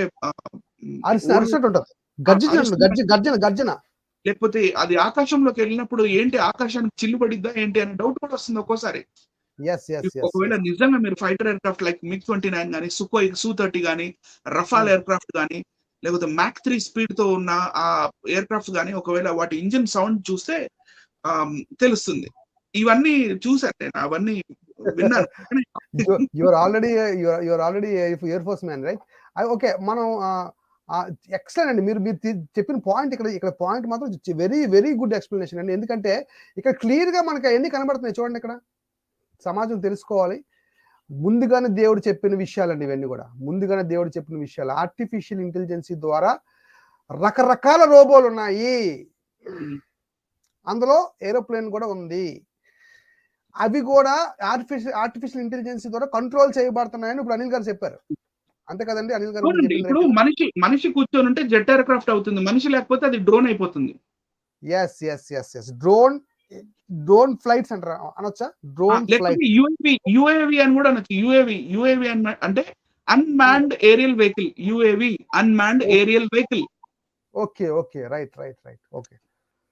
రైట్. నెక్స్ట్ అంటే ప్రస్తుతం మన దగ్గర ఉన్న టెక్నాలజీ ప్రకారం రిమోట్ తో ఆపరేట్ చేస్తున్నారు వాటిని, యుఏవిని. ఓకే. కానీ ఆర్టిఫిషియల్ ఇంటెలిజెన్స్ తో పని చేయాలనే వర్క్ నడుస్తుంది. ఇంకా వర్క్ నడుస్తుందండి. ఫ్యూచర్ లో నడుస్తే ఏమవుతుందో ఇప్పుడు చెప్తాడు దేవుడు. చూడండి, ఇప్పుడు చదవండి. ఇప్పుడు 6వ వచనం చదవమంటారా? రైట్. వాటిని చూసి జనములు వేదన నొందును, అందరి ముఖములు తెల్లబారును. ఓకే. బలాఢ్యులు పరిగెత్తునట్లు అవి పరిగెత్తుచున్నవి, శూరులు ప్రాకారములను ఎక్కునట్లు అవి గోడలు దాటుచున్న. గోడలు అంటే ఇక్కడ గోడలు ఇవి కంట్రీ బార్డర్స్ అనుకుంటున్నాను నేను. బార్డర్స్ దాటేస్తున్నాయి. కంట్రీ బార్డర్స్ ఇవి. గోడలు అంటే మన ఇంటి గోడలు కాదు. కాదండి, ఇప్పుడు రోబో సినిమాలో చూడండి, గోడలు దాటినట్టుగా, అది ఇల్లు ఈ అపార్ట్మెంట్స్ మీదకి ఎక్కిపోయినట్టుగా అన్ని చూపిస్తాడండి. మీకు ఆ మూవీస్ లో కూడా చూపిస్తాడు. ఇప్పుడు ఐ రోబో సినిమాలో కూడా అవి పెద్ద పెద్ద బిల్డింగ్స్ మీద నుంచి బిల్డింగ్ అంతా ఎక్కిపోతుంటాయి, గమనించాలి. సరే, ఓకే. ఎంత క్లియర్ గా ఉందో చూడండి ఇక్కడ. ఇప్పుడు అనిల్ గారు చెప్పినట్టు కూడా ఆ పర్వతాలు దాటికెళ్ళిపోతుంటాయండి. బార్డర్స్ కూడా దాటికెళ్ళిపోతాయి అవి మూవీలో. బలాఢ్యులు పరిగెత్తునట్లు అవి పరిగెత్తుచున్నవి, శూరులు ప్రాకారములను ఎక్కునట్లు అవి గోడలు దాటుచున్నవి, ఇటు అటు తిరగకుండా అవన్నీ చక్కగా పోవుచున్నవి. అంటే ఒక ఫ్లైట్ మెయింటైన్ చేస్తున్నాయి. ఫ్లైట్ అంటే ఒక స్క్వాడన్ మెయింటైన్ చేస్తున్నాయి. ఒక దాన్ని ఏమంటారు, ఒక బెటాలియన్ లాగా ఒకటి మెయింటైన్ చేస్తున్నాయి అని దాని అర్థం. బెటాలియన్ లాగా మెయింటైన్ చేస్తాయండి. ఒక బెటాలియన్ అంటే నీట్ గా మార్చింగ్ చేస్తాయండి. మార్చింగ్. ఓకే. చూడండి, ఒకదాని మీద ఒకటి తొక్కులాడక అవన్నీ చక్కగా పోవుచున్నవి. ఆయుధములు మీద పడినను త్రోవ విడువవు. ఒకవేళ సర్ఫేస్ టు ఎయిర్ మిసైల్ ఒకవేళ తగిలినా అవి కింద పడిపోవు. లేకపోతే ఒకవేళ ల్యాండ్ మైన్స్ మీద అవి కాలు పెట్టినా అవి అక్కడ బ్లాస్ట్ అయినా కూడా మిగతా అవి వెనకాల మాత్రం అవి మార్చింగ్ చేసుకుంటూనే వెళ్ళిపోతాయి అని మనం అర్థం చేసుకోవచ్చు అంటారా? ఖచ్చితంగా అర్థం చేసుకోవచ్చు అండి. అది అంటే వాటికి దెబ్బలు తగలవు అనమాట. అలా ఉంటది అనమాట. అది కాన్సెప్ట్. ఓకే. పట్టణములో నఖముఖాల పరిగెత్తుచున్నవి, గోడల మీద ఎక్కి ఇండ్లలోనికి చొరబడుచున్నవి, దొంగలు వచ్చినట్టు కిటికీలలో గుండా జొరబడుచున్నవి. సార్, ఇది ఇక్కడ 9th ఇక్కడ వేరే రకం గురించి చెప్తున్నారు సార్. వేరే రకం అండి. నైన్త్ వేరే రకం అండి ఇక్కడ. ఇది ఐ థింక్ ఇవి మొబైల్ యాప్స్ అనుకుంటున్నాను నేను. మొబైల్ యాప్స్ అనుకుంటున్నారా? అంటే ఏ అర్థం తీసుకున్నా రకరకాల అర్థం తీసుకోవచ్చండి అక్కడ. ఎందుకంటే ఇప్పుడు మూవీస్ లో అయితే మనకు మూవీస్ లో రోబో మూవీస్ లో లైన్ గా రావడం, అలాగే గోడలు ఎక్కిపోవడం, ఇంట్లో కిటికీల్లోకి దూరిపోవడం, జంప్ చేయడం అన్ని మనకు చూపించారు. ఆల్రెడీ మూవీస్ లో చూపించారు. ఆల్రెడీ అవి నడుస్తున్నాయి. ఇప్పుడు ప్రజెంట్ జపాన్, మలేషియా, అలాగే చైనా ఇలాంటి ప్రాంతాల్లో ఎక్కువగా జపనీస్ ఎక్కువగా ఈ టెక్నాలజీని ఎక్కువగా బయట తీసుకొస్తున్నారు. అలాగే యుఎస్లో ఉన్నాయి, యుఎస్ఎస్ఆర్ లో ఉన్నాయి, అంటే అదే రష్యాలో ఉన్నాయి. ఇలా రకరకాల దేశాల్లో ప్రయోగాలు జరుగుతున్నాయి. అవి చక్కగా మార్చింగ్ చేసి నడుస్తున్నాయి. మనకి బోల్డ్ వీడియోస్ ఇంటర్నెట్ లో రోబోస్ అని కొడితే మీకు ఆర్టిఫిషియల్ ఇంటెలిజెన్స్ అని కొట్టినా సరే మీకు బోల్డ్ రోబోస్ మీకు కనబడతాయి. రకరకాల రోబోస్ కనబడుతున్నాయి. మాట్లాడే రోబోస్, మొహ కదలికలు కదిలించే రోబోస్, రకరకాల రోబోస్ మనకు కనబడుతున్నాయండి. ఇప్పుడు మీరు చెప్పినట్టుగా కిటికీల గుండా ఎక్కే రకరకాల రోబోస్ లో మనం ఏదైనా తీసుకోవచ్చు. దేవుడు అన్నిటికీ చెప్పాడు జవాబు ఇక్కడ. Okay. All types of robots కి ఇక్కడ మనకు జవాబు చెప్పాడండి దేవుడు ఇక్కడ. రైట్, చూద్దాం, ఇంకా చూద్దాం. రైట్, 9వ వచనం చదువుతున్నాను. ఓకే. 10వ వచనం చదువుతున్నాను సార్. వాటి భయము చేత భూమి కంపించుచున్నది, ఆకాశము తత్తరిల్లుచున్నది, సూర్యచంద్రులకు తేజహీనత కలుగుచున్నది, నక్షత్రములకు కాంతి తప్పుచున్నది. సరే, అంటే ఇది 11th అవసరం లేదండి. అంటే దీన్ని బట్టి మనకి ఏం అర్థమవుతుంది అంటేనండి, అంటే రూపకాలం కారణంగా దేవుడు మాట్లాడుతున్నాడు. మొత్తం ప్రకృతి అంతా కనిపిస్తుంది. ఓకే. ప్రకృతి అంతా కనిపిస్తుంది అంటే అవి చేసే ధ్వని వల్ల, అవి చేసే అటాక్స్ వల్ల, అంటే యుద్ధం చేస్తే మనుషులతో యుద్ధం చేసినప్పుడు ఏం జరుగుతుందో యోవేల్ గ్రంథం ఆల్రెడీ ఎక్స్ప్లెయిన్ చేసింది. గమనించాలి. ఇక్కడ రెండో చూద్దాం. అంటే నోహోము గ్రంథం 3వ అధ్యాయం 16-17లో ఒక విచిత్రమైన విషయం కనబడుతుంది. ఇక్కడ డిఫరెంట్ గా మనం ఆలోచించాలి. ఈ రెఫరెన్స్ ని బాగా ఆలోచిస్తే మనకు అర్థం అవుతుందండి. ఇది నోహోము గ్రంథం 3వ అధ్యాయం 16-17 వచనం చదువుకుందామండి ఒకసారి. నహూము గ్రంథం 3వ అధ్యాయం 16వ వచనం. నీ వర్తకులు లెక్కకు ఆకాశ నక్షత్రముల కంటే ఎక్కువగానున్నను, గొంగళి పురుగు వచ్చి అంతయు నాకివేసి ఎగిరిపోయెను. గొంగళి పురుగు వచ్చి నాకివేసి ఎగిరిపోడు. గొంగళి పురుగు ఎగిరిపోవడం ఏంటండి? అంటే వైరసా? గొంగళి పురుగు ఎగురుతుందా ఎక్కడైనా? 17 చదవండి. 17. నీవు ఏర్పరిచిన శూరులు మిడతలంత విస్తారముగానున్నారు. నీ సైనికులు చలికాలమందు కంచెలలో దిగిన గొంగళి పురుగుల వలెనున్నారు. ఎండకాయగా అవి ఎగిరిపోవును, అవి ఎక్కడ వాలినది ఎవరికి తెలియదు. అంటే మార్పు చెందే రోబోస్ కోసం చెప్తున్నానండి ఇక్కడ. బాగా గమనించాలండి. గొంగళి పురుగు ఎగిరిపోవడం ఏంటండి? గొంగళి పురుగు ఏమవుతుంది తెలుసండి? ఎగ్జాంపుల్ చెప్పాలంటే గొంగళి పురుగు ఎప్పుడు ఎగురుతుంది అంటే అది చీతాకు చిలకైతే కానీ ఎగరదండి. అది గొంగళి పురుగు ఎప్పుడైనా సరే అది ఫస్ట్ గొంగళి పురుగు ఆకునంతా తినేసి గూడు కట్టుకుంటుందండి. గూడు కట్టుకున్న తర్వాత అది రెక్కలు వచ్చి అప్పుడు అది ఎగురుతుంది. అంటే చేంజ్ అవుతున్న రోబోస్ అనమాట అవి. బాగా గమనించాలి. నా ఉద్దేశం ఏంటంటే చేంజింగ్ రోబోస్. అంటే ఇప్పుడు టర్మినేటర్ 2 అనే మూవీలో ఒక రోబో ఉంటుంది. అది ఎలా వస్తుంది అంటే హీరో పరిగెడుతుంది. అదొక స్టీల్ టైప్ లో ఉంటుందండి, సిల్వర్ టైప్ లో ఉంటుంది. అదేం చేస్తుంటే చేంజ్ అయిపోతుంది. మెర్క్యూరీ మ్యాన్ అది ఏమవుతుంది ఎప్పటికప్పుడు చేంజ్ అయిపోతుంటది అన్నమాట. చేంజ్ అయిపోతుంటది. నాశనం చేసిన వెంటనే ఎక్కడికి వెళ్ళిపోతుందో తెలియదు ఎవరికి. చేంజ్ అయిపోతుంది, మార్పు పొందుతుంది అనమాట రోబోస్. అంటే రోబోస్ కున్న పవర్ చెప్తున్నాను నేను. దేవుడు ఏం చేస్తాడు అంటే మనకి క్యారెక్టర్ ప్రకారంగా ఎక్స్ప్లెయిన్ చేస్తున్నాడు బైబిల్లో నుంచి. ఓకేనా? అంటే కొన్ని అంటే నేను ఎక్కడెక్కడ రిఫరెన్స్లు తీసాను, నోహోం గ్రంథం కానీ యోవేల్ గ్రంథం కానీ, ఒక సైన్యం కోసం చెప్తున్నాడు అన్న. ఒక సైన్యం ఎలాగ ఉంటుందో చెప్తున్నాడు. ఆ సైన్యం కోసం చెప్తూ నోహోం ఏమంటాడు అంటే చూడండి, చదవండి అసలు మనం ఒకసారి. మార్పు నొందే అంటే చేంజ్ అవుతున్న రోబోస్ కోసం చెప్తున్న మాటలా నాకు అనిపించిందండి ఇది ఈ రిఫరెన్స్. ఒకసారి 17 చదవండి. 17. నీవు ఏర్పరిచిన శూరులు మిడతలంతా విస్తారముగా ఉన్నారు. నీ సైనికులు చలికాలమందు కంచెలలో దిగిన గొంగళి పురుగు వలెనున్నారు. కంచెల్లో దిగిన గొంగళి పురుగు వలే, గొంగళి పురుగులు కాదండి అవి, వలేనున్నారు. రైట్. ఎండకాయగా అవి ఎగిరిపోవును, అవి ఎక్కడ వాలినది ఎవరికి తెలియదు అంటున్నాడండి దేవుడు. అంటే ఒకసారి ఆలోచించండి. మార్పు నొంది అంటే అటాక్ చేసిన వెంటనే ఎక్కడ కనబడతాయో లేదు, ఉంటాయో తెలియదు, లేవో తెలియదండి వాటికి. మీరు బాగా గమనించండి. మూవీస్ ఈ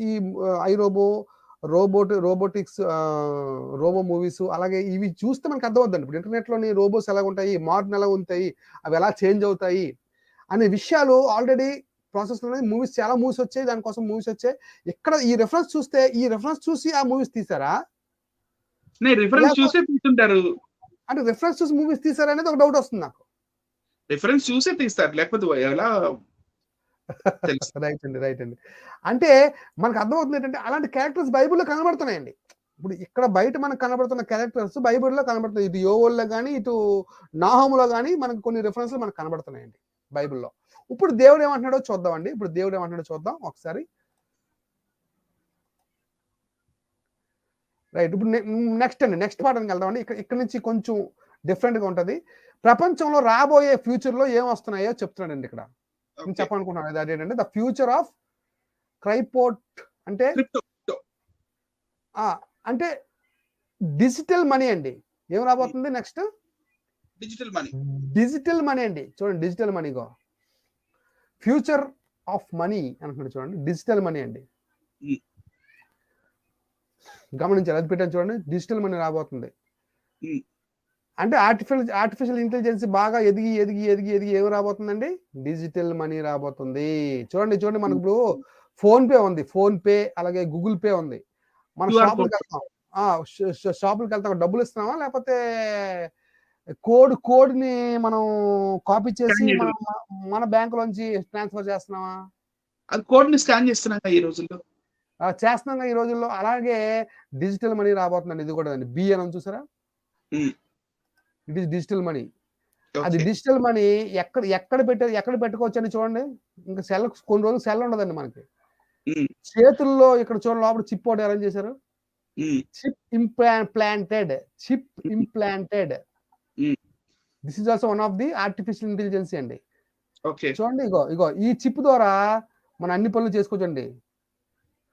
ఎక్కడో ఉండొచ్చు, మొత్తం ఇంట్లో పనులు చేసుకోవచ్చు. ఫ్రిడ్జ్ ఆన్ చేసుకోవచ్చు, వాషింగ్ మిషన్ ఆన్ చేసుకోవచ్చు, ఇంకా టీవీ ఆన్ చేసుకోవచ్చు, తాళాలు తిప్పొచ్చు, తీయొచ్చు.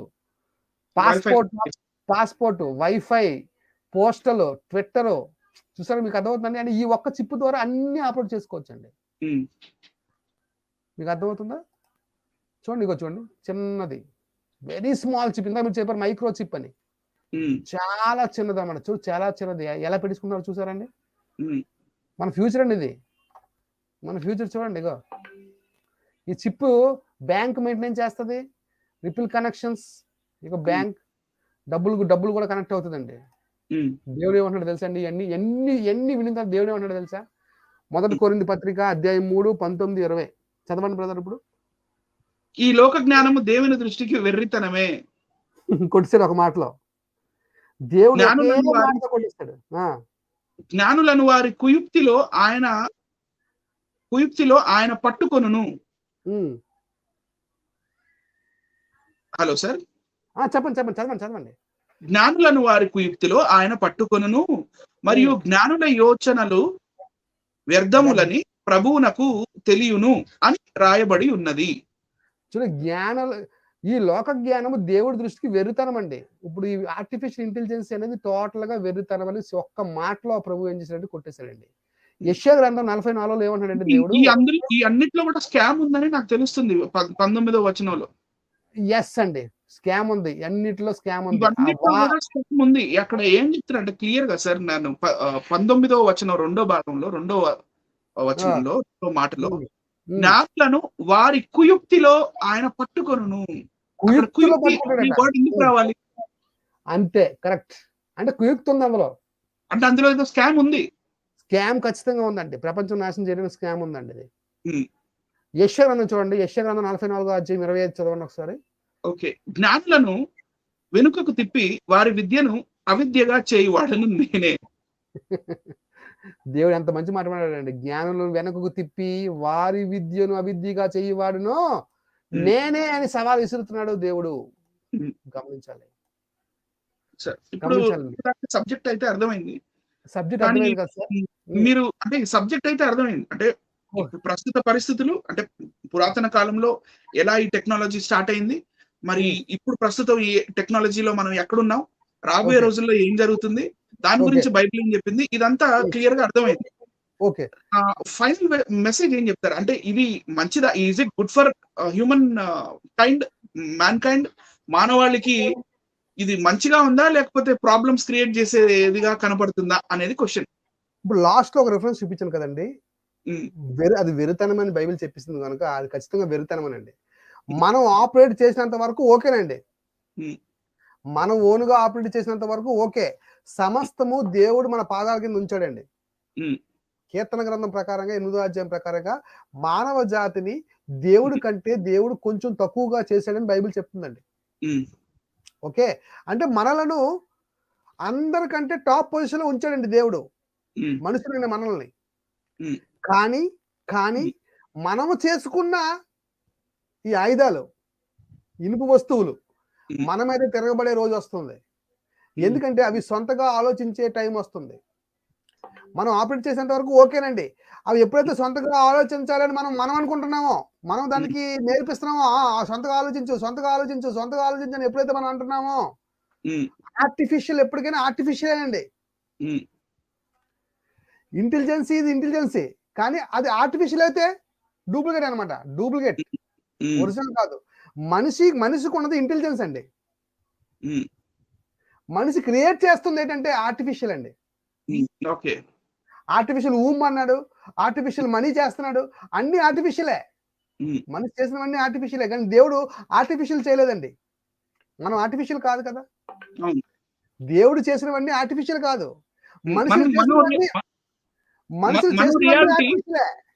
మనుషులు చేసినవన్నీ ఆర్టిఫిషియలే.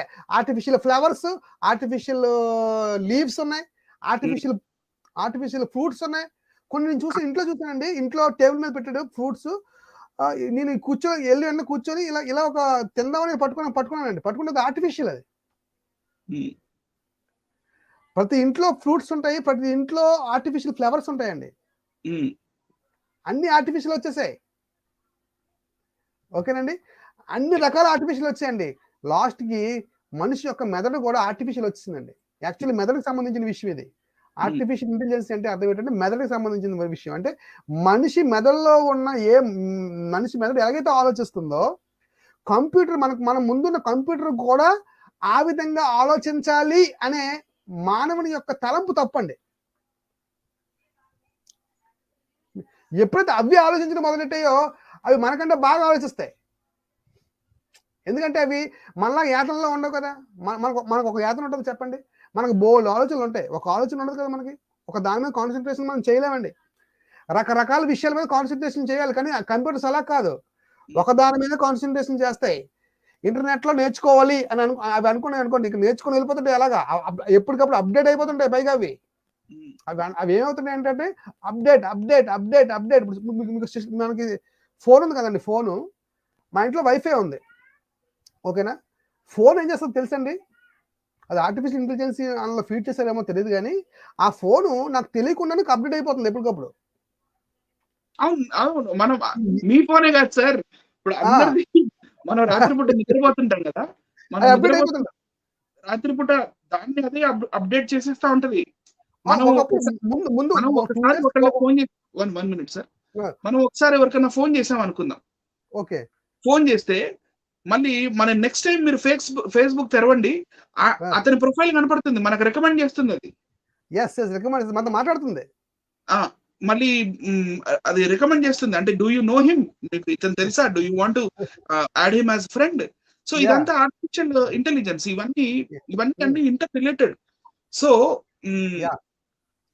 ఇవన్నీ కొద్ది మేర వరకు ఓకే, కానీ ఏదైనా సరే శృతి మించితే ఇంకా అది ప్రాబ్లమే అండి. పైగా ఆల్రెడీ చాలా మనల్ని కంట్రోల్ చేసేస్తుంది. ఆల్రెడీ గమనించాలి, పిల్లల్ని గేమ్స్ కంట్రోల్ చేసేస్తున్నాయి. మనం ఇలా పెట్టుకొని చూసాం కదా, చూపించాం కదా ఒకటి స్టార్టింగ్ లో, ఏమండి, విఆర్ టెక్నాలజీ. విఆర్ టెక్నాలజీ అండి పూర్తిగా పిల్లల్ని వశం తీసుకుంటున్నాయి. మన యూత్ కూడా బాగా చెడిపోయింది సార్. అంటే ఇప్పుడు చిన్న పిల్లలు ఉన్నారు, చిన్న పిల్లలు అండి, 2 years 3 years, ఏవో కొన్ని యూట్యూబ్ లో ప్రోగ్రామ్స్, అవి కార్టూన్స్ కానీ, లేకపోతే ఏదో పేరు ఉంటుంది, ఏదో ఒక అమ్మాయి చిన్న పేరు, ఆ అమ్మాయి పేరు అది చూస్తానని చెప్పి, తర్వాత ఇంకొంచెం వయసు పెరిగి 15 సంవత్సరాలు 14 సంవత్సరాలు ఉన్న వాళ్ళు బీటీఎస్ ఇవి ట్విట్టర్ లో, ఇన్స్టాగ్రామ్ లో ఇక అంతా బీటీఎస్ అది. సో ఎట్లా అంటే వీళ్ళు పిల్లలు బయట ఆడుకోవడం, లేకపోతే ఫిజికల్ యాక్టివిటీస్ అవన్నీ లేకపోగా ఇంతసేపు తల ఉంచి ఇక ఇట్లా మొబైల్లోనే ఉండిపోతున్నారు. అంటే ఆల్రెడీ కంట్రోల్ చేసేస్తుంది అది. ఆల్రెడీ అవన్నీ కంట్రోల్ మొదలు పెట్టేసే దే ఆర్ గెటింగ్ అడిక్టెడ్. నాకు డౌట్ ఏంటంటే, ఈ పిల్లలందరూ అడిక్ట్ అయిపోతున్నారంటే అర్థం ఏంటంటే, కంప్యూటర్స్ ఆల్రెడీ ఆలోచిస్తున్నాయి.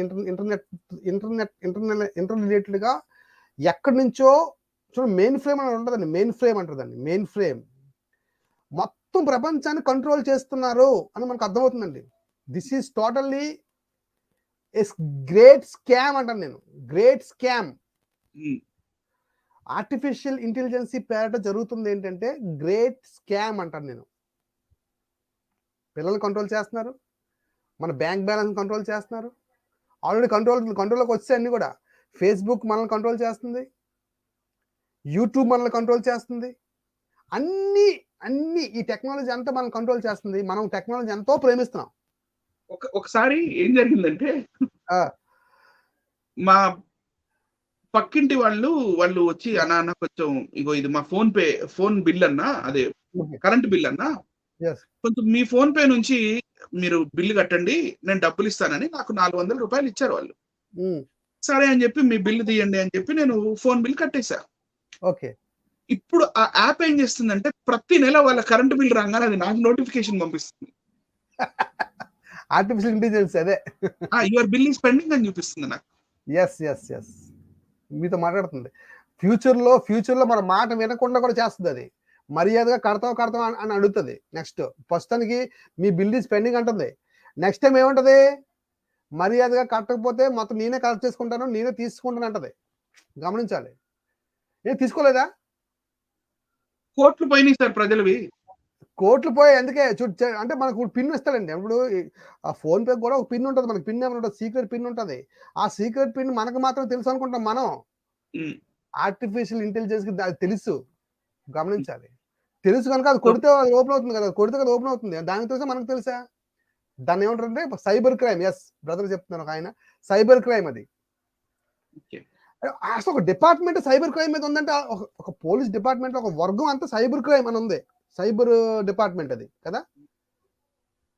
సైబర్ డిపార్ట్మెంట్ ఉందంటే ఆలోచించి ఎంత స్కామ్ జరుగుతుందో, ఎన్ని దొంగతనాలు జరుగుతున్నాయి, ఎంత స్కామ్ జరుగుతుంది, ఎన్ని మోసాలు జరుగుతున్నాయి ఇంటర్నెట్ ద్వారా. మంచి ఎలాగైతే జరుగుతుందో అట్ ద సేమ్ టైం చెడు కూడా విపరీతంగా జరుగుతుంది. మనం కంట్రోల్ చేసేంత వరకు ఓకేనండి, ఆర్టిఫిషియల్ ఇంటెలిజెన్స్ మనం కంట్రోల్ చేసేంత వరకు ఓకే. ఒకవేళ మన కంట్రోల్ తప్పితే గనక యోవేల్ గ్రంథం, నహూము గ్రంథం, ప్రకటన గ్రంథం, ఈ 3 గ్రంథాలు మనకు కనబడతాయి, ఖచ్చితంగా కనబడతాయి. ఎంత హైగా కనబడతాయి అంటే ఇంతవరకు హిట్లర్ ఎంతమంది చంపాడో, నెపోలియన్ ఎంతమంది చంపాడో, అలెగ్జాండర్ ఎంతమంది చంపాడో, ఇంకెవరెవరైతే మహానుభావులు ఉన్నారో పుట్టారో మనకి, హిట్లర్ రకరకాల పుట్టి మనుషులు చంపారు కదా, వాటికంటే డబల్ చంపగలే కెపాసిటీ రోబోస్ ఉంటాయండి. ఎందుకంటే వాటి టెక్నాలజీ ఎటువంటిది, మనకి మించిపోతే టెక్నాలజీ హెవీగా ఉంటుంది. అవి ఫాస్ట్గా చేస్తాం, మనం స్లోగా చేస్తాం. మనం ఒక బుల్లెట్ కాల్స్తే అవి దగ్గర 10 బుల్లెట్లు టక్కని కాల్స్తాయి. గమనించాలి, అంత ఫాస్ట్గా ఉంటాయి అవి. అందుకే ముందుగానే హెచ్చరిక పెట్టాడు దేవుడు మన బైబిల్లో. అందుకని బైబిల్ ఈజ్ ఆల్వేస్ అల్టిమేట్ అంటాను నేను. Bible is always ultimate. ఏ విషయమైనా చెప్తుంది బైబిల్, ఇంక్లూడింగ్ ఆర్టిఫిషియల్ ఇంటెలిజెన్సీ అని నేను నమ్ముతున్నాను. బైబిల్ ఆర్టిఫిషియల్ ఇంటెలిజెన్సీ కూడా చెప్తుంది అని చెప్పడం కోసం ఈ ప్రోగ్రామ్ అండి. ఓకే, గమనించాలి. చెప్పండి బ్రదర్. సో కన్క్లూడ్ చేయమంటారా? చేయండి brother. So any last words to say? ఒక ఆయన పెట్టాడు ఫింగర్ ప్రింట్స్ అంట. ఎస్, ఫింగర్ ప్రింట్స్ డ్యూటీకి వెళ్ళినప్పుడు ఫింగర్ ప్రింట్స్ చాలా ఉన్నాయండి. బయోమెట్రిక్స్ రకరకాలు ఉన్నాయండి. మన కంక్లూజన్ ఏంటంటే జ్ఞానము మనకి ఉపయోగపడాలి, మన కంట్రోల్లో ఉండాలి, మన పిల్లలు మన కంట్రోల్లో ఉండాలి, ప్రతి టెక్నాలజీ మన కంట్రోల్లో ఉండాలి. మితిమీరిపోతే ఏదైనా ప్రమాదమే, ఏదైనా బిజినెస్ ఈ ప్రపంచంలో. కనుక ఆలోచించండి. టెక్నాలజీ వైపు పరుగులు తీస్తే మనం అనుకుంటున్నామేమో, కానీ టెక్నాలజీ మనల్ని నాశనం చేస్తుంది. ఆల్రెడీ సెల్ టవర్స్ వల్ల రేడియేషన్ వల్ల చాలా జబ్బులు మన మానవ జాతికి వస్తున్నాయి, మనం అది కంట్రోల్ చేసుకోగలిగితే టెక్నాలజీ ఎంతవరకు యూజ్ చేసుకోవాలి అంతవరకు యూజ్ చేసుకోవాలి.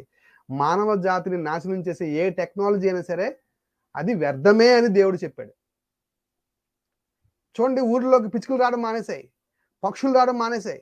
ఎందుకు? టెక్నాలజీ పెరగడం వల్ల, ఆ రేడియేషన్ తట్టుకోలేక అవి రావడం లేదు. గమనించాలి. కనుక టెక్నాలజీ మనిషికి ఉపయోగపడాలి తప్ప మనిషిని నాశనం చేయకూడదు. దేవుడు ముందుగానే హెచ్చరించాడు, కానీ మనిషి వినట్లేదండి. చాలా భయంకరంగా పరిశోధనలు జరుగుతున్నాయి, చాలా భయంకరంగా డబ్బులు దాని మీద ఖర్చు పెడుతున్నారు ప్రపంచం అంతా కూడా. యుఎస్ కానీ పెద్ద పెద్ద కంట్రీస్, అగ్ర రాజ్యాలన్నీ కూడా అన్ని స్పీచేనండి, నోటుతోనే అన్ని ఆపరేట్ అవుతున్నాయి అక్కడ. ఇక్కడ మనకి ఇండియాలో మాత్రమే ఓన్లీ మనం ఇలా కొడుతున్నాం, అక్కడైతే అన్ని నోటుతోనే. ఎందుకు? మన సెల్లోనండి తెలుగు టైప్ చేయాలని ఏం చేస్తారు చెప్పండి? చాలా మంది వాయిస్ ఇస్తారు, వాయిస్ ద్వారా తెలుగు టైపింగ్ అయిపోతున్నాయి. అవునా? ఫ్యూచర్లో ఈ వాయిస్నే యూజ్ చేస్తారట ప్రతిదానికి. గమనించాలి. కానీ ఫ్యూచర్లో అవన్నీ మనం తిరగబడితే, రోబోస్ అన్ని మనం తిరగబడితే సమూలంగా మానవ జాతి నాశనం అయిపోవడం గ్యారంటీ. అందుకే ముందుగానే హెచ్చరించాడు దేవుడు బైబిల్లో అనేది నా ఉద్దేశం అండి. Thank you very much. Right. So వీక్షిస్తున్న వీక్షకులందరికీ మరి ఇంతసేపు ఎంతగానో ఓపికగా మా కార్యక్రమాన్ని వీక్షించినందుకు ధన్యవాదాలు. అలాగే నేను డౌట్ అడగంగానే సరే బ్రదర్ చేద్దాము అని చెప్పి ప్రోగ్రామ్ చేద్దాము, మరి మనం తప్పకుండా మెసేజ్ ఇద్దాము అని ముందుకొచ్చి ఇంతసేపు ఎంతో ఓపికగా మీకు మెసేజ్ ఇచ్చిన జాన్ కోయ గారికి కూడా ధన్యవాదాలు. సో మా ఇద్దరు కాంబినేషన్ లో ఇప్పటిదాకా మీరు ఎన్నో అంటే అతిశయం కాదు కానీ మీరు చాలా గ్రేటెస్ట్ వీడియోస్ చూశారు మీరు ఇప్పటిదాకా. వీక్షిస్తున్న వీక్షకులందరూ కూడా మా ఇద్దరు కాంబినేషన్ లో ఎన్నో గ్రేట్ వీడియోస్ చూశారు. అది ఆర్య ద్రవిడ సిద్ధాంతం ఏం కానివ్వండి, భాషలు ఏం కానివ్వండి, లిపి ఏం కానివ్వండి, సంస్కృతం ఏం కానివ్వండి, మరి హైందవ గ్రంథాలు ఏం కానివ్వండి, లేకపోతే మరి హిస్టరీ విషయాలు ఏం కానీ, బైబిల్ విషయాలేం కానీ, లేకపోతే సైన్స్ టెక్నాలజీ విషయాలేం కానీ, లేకపోతే డైనోసార్స్ ఏం కానీ, లేకపోతే బైబిల్లోని మర్మాలేం కానీ, ఇలా మేము ఒక టాపిక్ అంటూ స్టిక్ అవ్వలేదు. అన్ని సో రకరకాలు చేస్తున్నాం. సో అన్ని టాపిక్స్ కవర్ చేస్తూ ఎంతో ఇన్ఫర్మేషన్ ఇవ్వాలనే మా తపన అనేదే మా తపన. సో ఇలాగే ఇంకా ముందు ముందు కూడా మా వీడియోస్ ని లేకపోతే మేము చెప్పే విషయాల్ని ఆదరిస్తారని ఆశిస్తూ మరి వీక్షిస్తున్న వీక్షకులందరికీ ప్రభు అయిన యేసుక్రీస్తు నామమున శుభరాత్రి వందనాలు. అందరూ వందనాలు. Thank you.